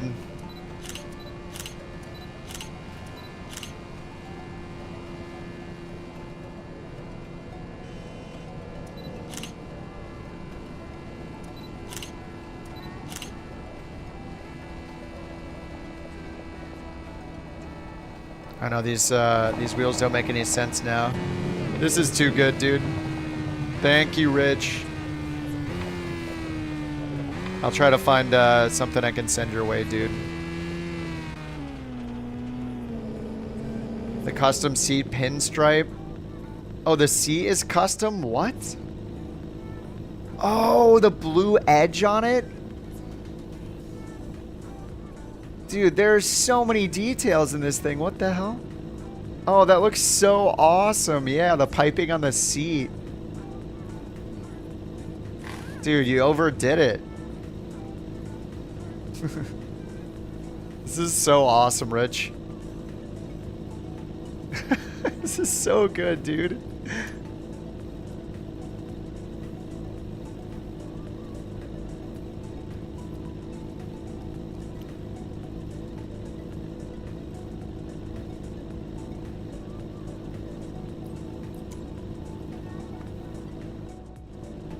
Yeah, it's more detailed than some of the planes. It's true. He went all out. The flag actually moves in the wind, doesn't it? Like, I mean, like, based on the wind direction. It must. Dude, this is... man, I wish we could see each other. I think this is just a problem with a lot of Flight Sim 24 vehicles and planes, like, whatever you're flying. There's so much where, so many times when I don't see you guys in the liveries that you're in, even though we have liveries for several planes. That's another thing it'd be really good for them to fix. It's probably all under the same umbrella of changes they made for like the LOD stuff, just to like maximize performance if they can. I don't know. It's a bummer not having it though. Seeing each other in the right liveries. It works for the Phoenix, but that's about it.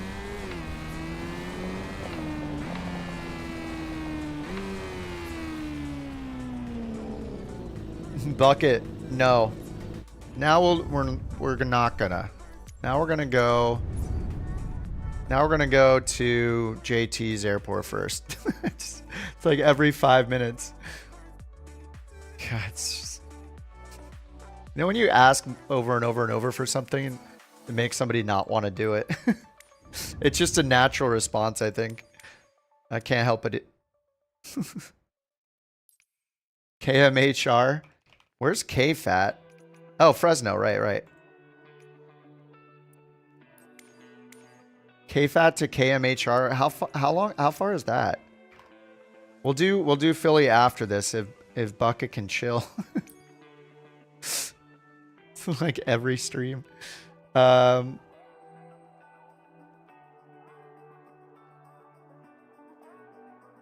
thanks, Jason. You're just up in your drone watching us run around the airport. Long delays when going into settings, adjusting controls. Yeah, it's something they did in Sim Update 2.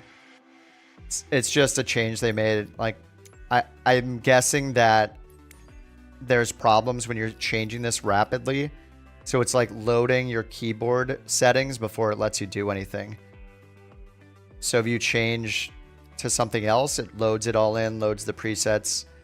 They probably had some like race condition or something where it's like, if this is trying to do something for the rudder pedals and then you change it suddenly, it like gets all confused. It's probably something like that they changed on purpose. So yeah, it takes longer to get into them now.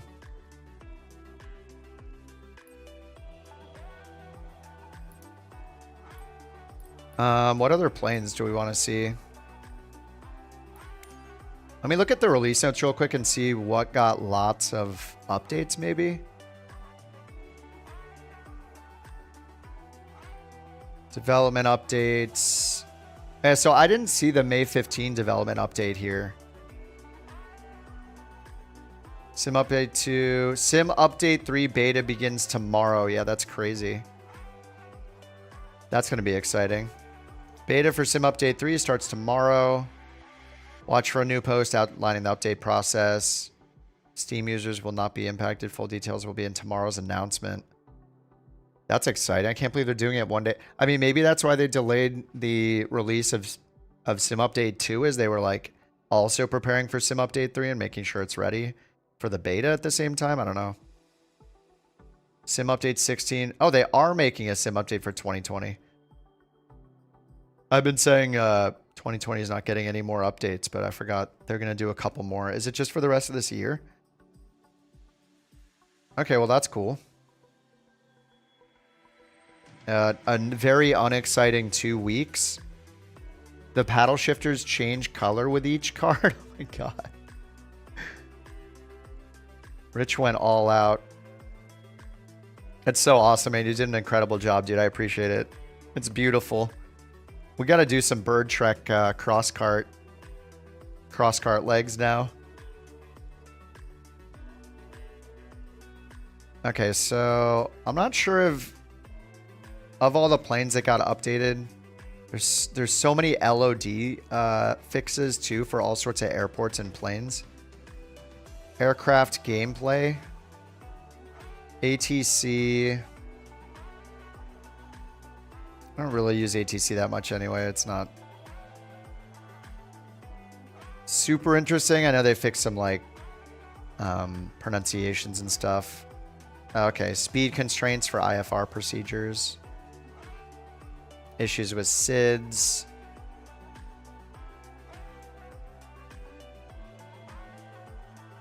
Checklists, pre-flight, passive aircraft. LOD issues on... Oh, these are all passive aircraft fixes? Holy. General bug fixes. Missions. I'm not sure which planes got the most updates or not. Airports. These are all LOD fixes for all the Gaia-created airports. There's just a crap ton of LOD upgrades, fixes. Did we really need this many details, guys? Like, I think maybe we just this would have been fine. It's ridiculous. I'm gonna break my mouse wheel. The plane fix list. Yeah, did I pass it? Audio, general, scenery. It must be near the top.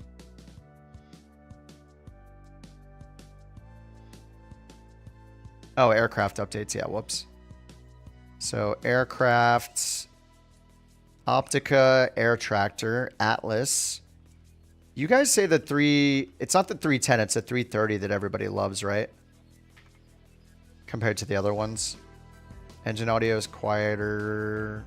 Audio fixes. The Beluga as well. H125.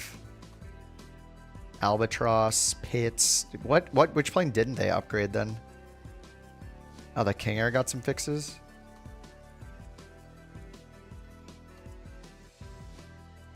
There are so many to go through.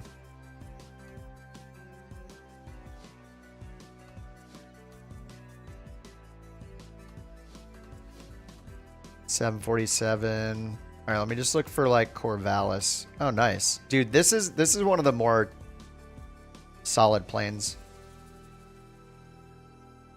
Takeoff and landing performance. Unable to pick up icing. LOD issues. Yeah, the instrument panel. Props don't change angles when feathering. Hot engine starts. They fix some checklist before takeoff checklist.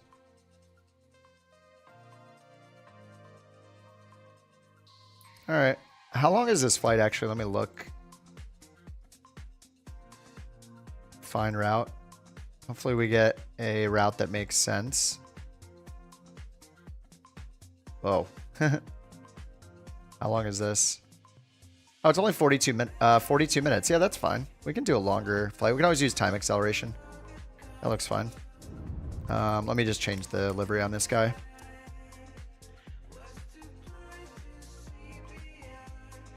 At 325 knots? Oh, yeah. Wait. Does it have that performance in? Oh, 135 miles.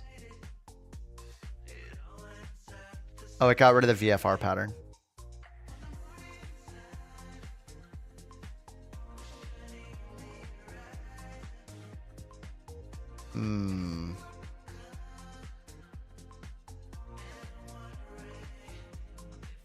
And we can just get rid of the arrival. It's still taking us way out over here. Yeah, these aren't the... Oh, I have Jet Airways selected. Oh my god, that's probably what happened before too. Victor Airways. That's still taking me all the way out there. VFR. Whoa. Hold on, let me get rid of this. Maybe it's not overriding the procedures. And delete the on-route waypoints. I forgot you can choose the type here of airway. It's still going all the way out there. Okay. Interesting.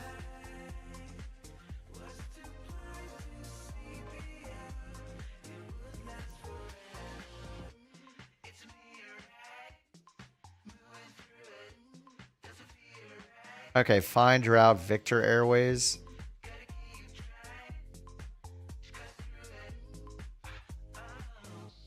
So if we just delete a couple of these.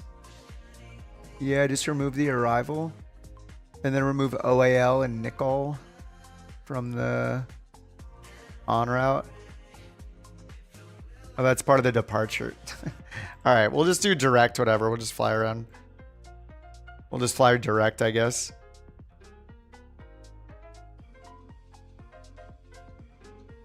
And then we'll just fly an approach. I'm guessing... Or we could just do the arrival, maybe. Okay, we'd have to do the arrival direct. This is taking too long. Let's get in the air. Corvallis livery. Oh, did they add a green livery? Is this new? I don't remember seeing this. I remember this. I remember the gold one. I think this is a new livery. Dude, this livery is rad.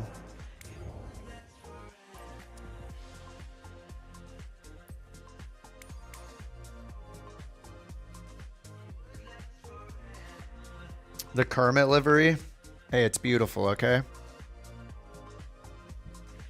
You leave him alone. Okay, Fresno 29 right. Let's go to the ramp. GA small, turn on the sun.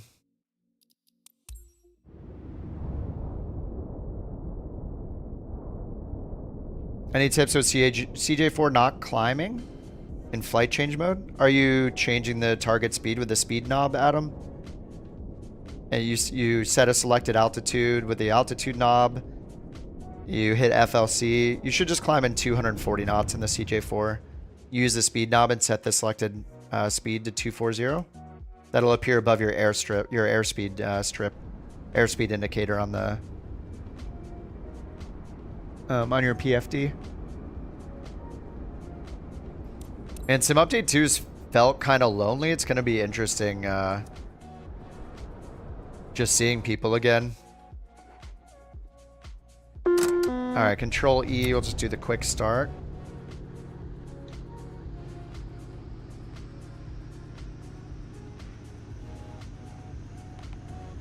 Okay, and then... Oh, did it import everything? We're just going direct, so I think that's it. Stupid sun. Alright, flap set for takeoff. We got prop full and mixture rich. Oh yeah, actually.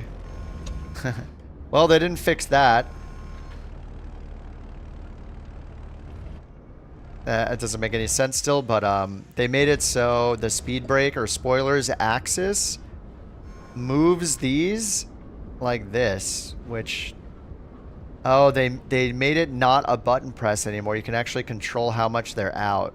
These little wingtip speed brakes. Chop, chop. Chop, chop. That looks terrifying. Here, yoink. There it goes. It's, you can chop a hot dog for dinner in there. Love our hot dogs around here. Okay, so the problem is that... Well, if I just don't move the mixture, it's fine. I'll save the mixture alone. But the mixture... My mixture is set to my speed brake axis, the same control. But this thing just has a speed brakes up and down. Yeah, see, this isn't an axis. It's just a toggle switch. So I don't know why an axis controls this. It doesn't make any sense. Anyway, we'll just keep it off for now. Alright, parking brake off. We got our lights on. Aren't they down here?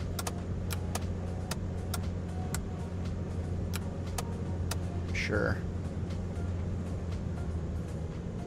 Alright, CDI button to get on FMS mode. What should our altitude be? Something we don't have around... Something we don't have is like VFR charts, but... Does it give me an altitude? 12,000? Alright, we'll see how that goes. 12,000.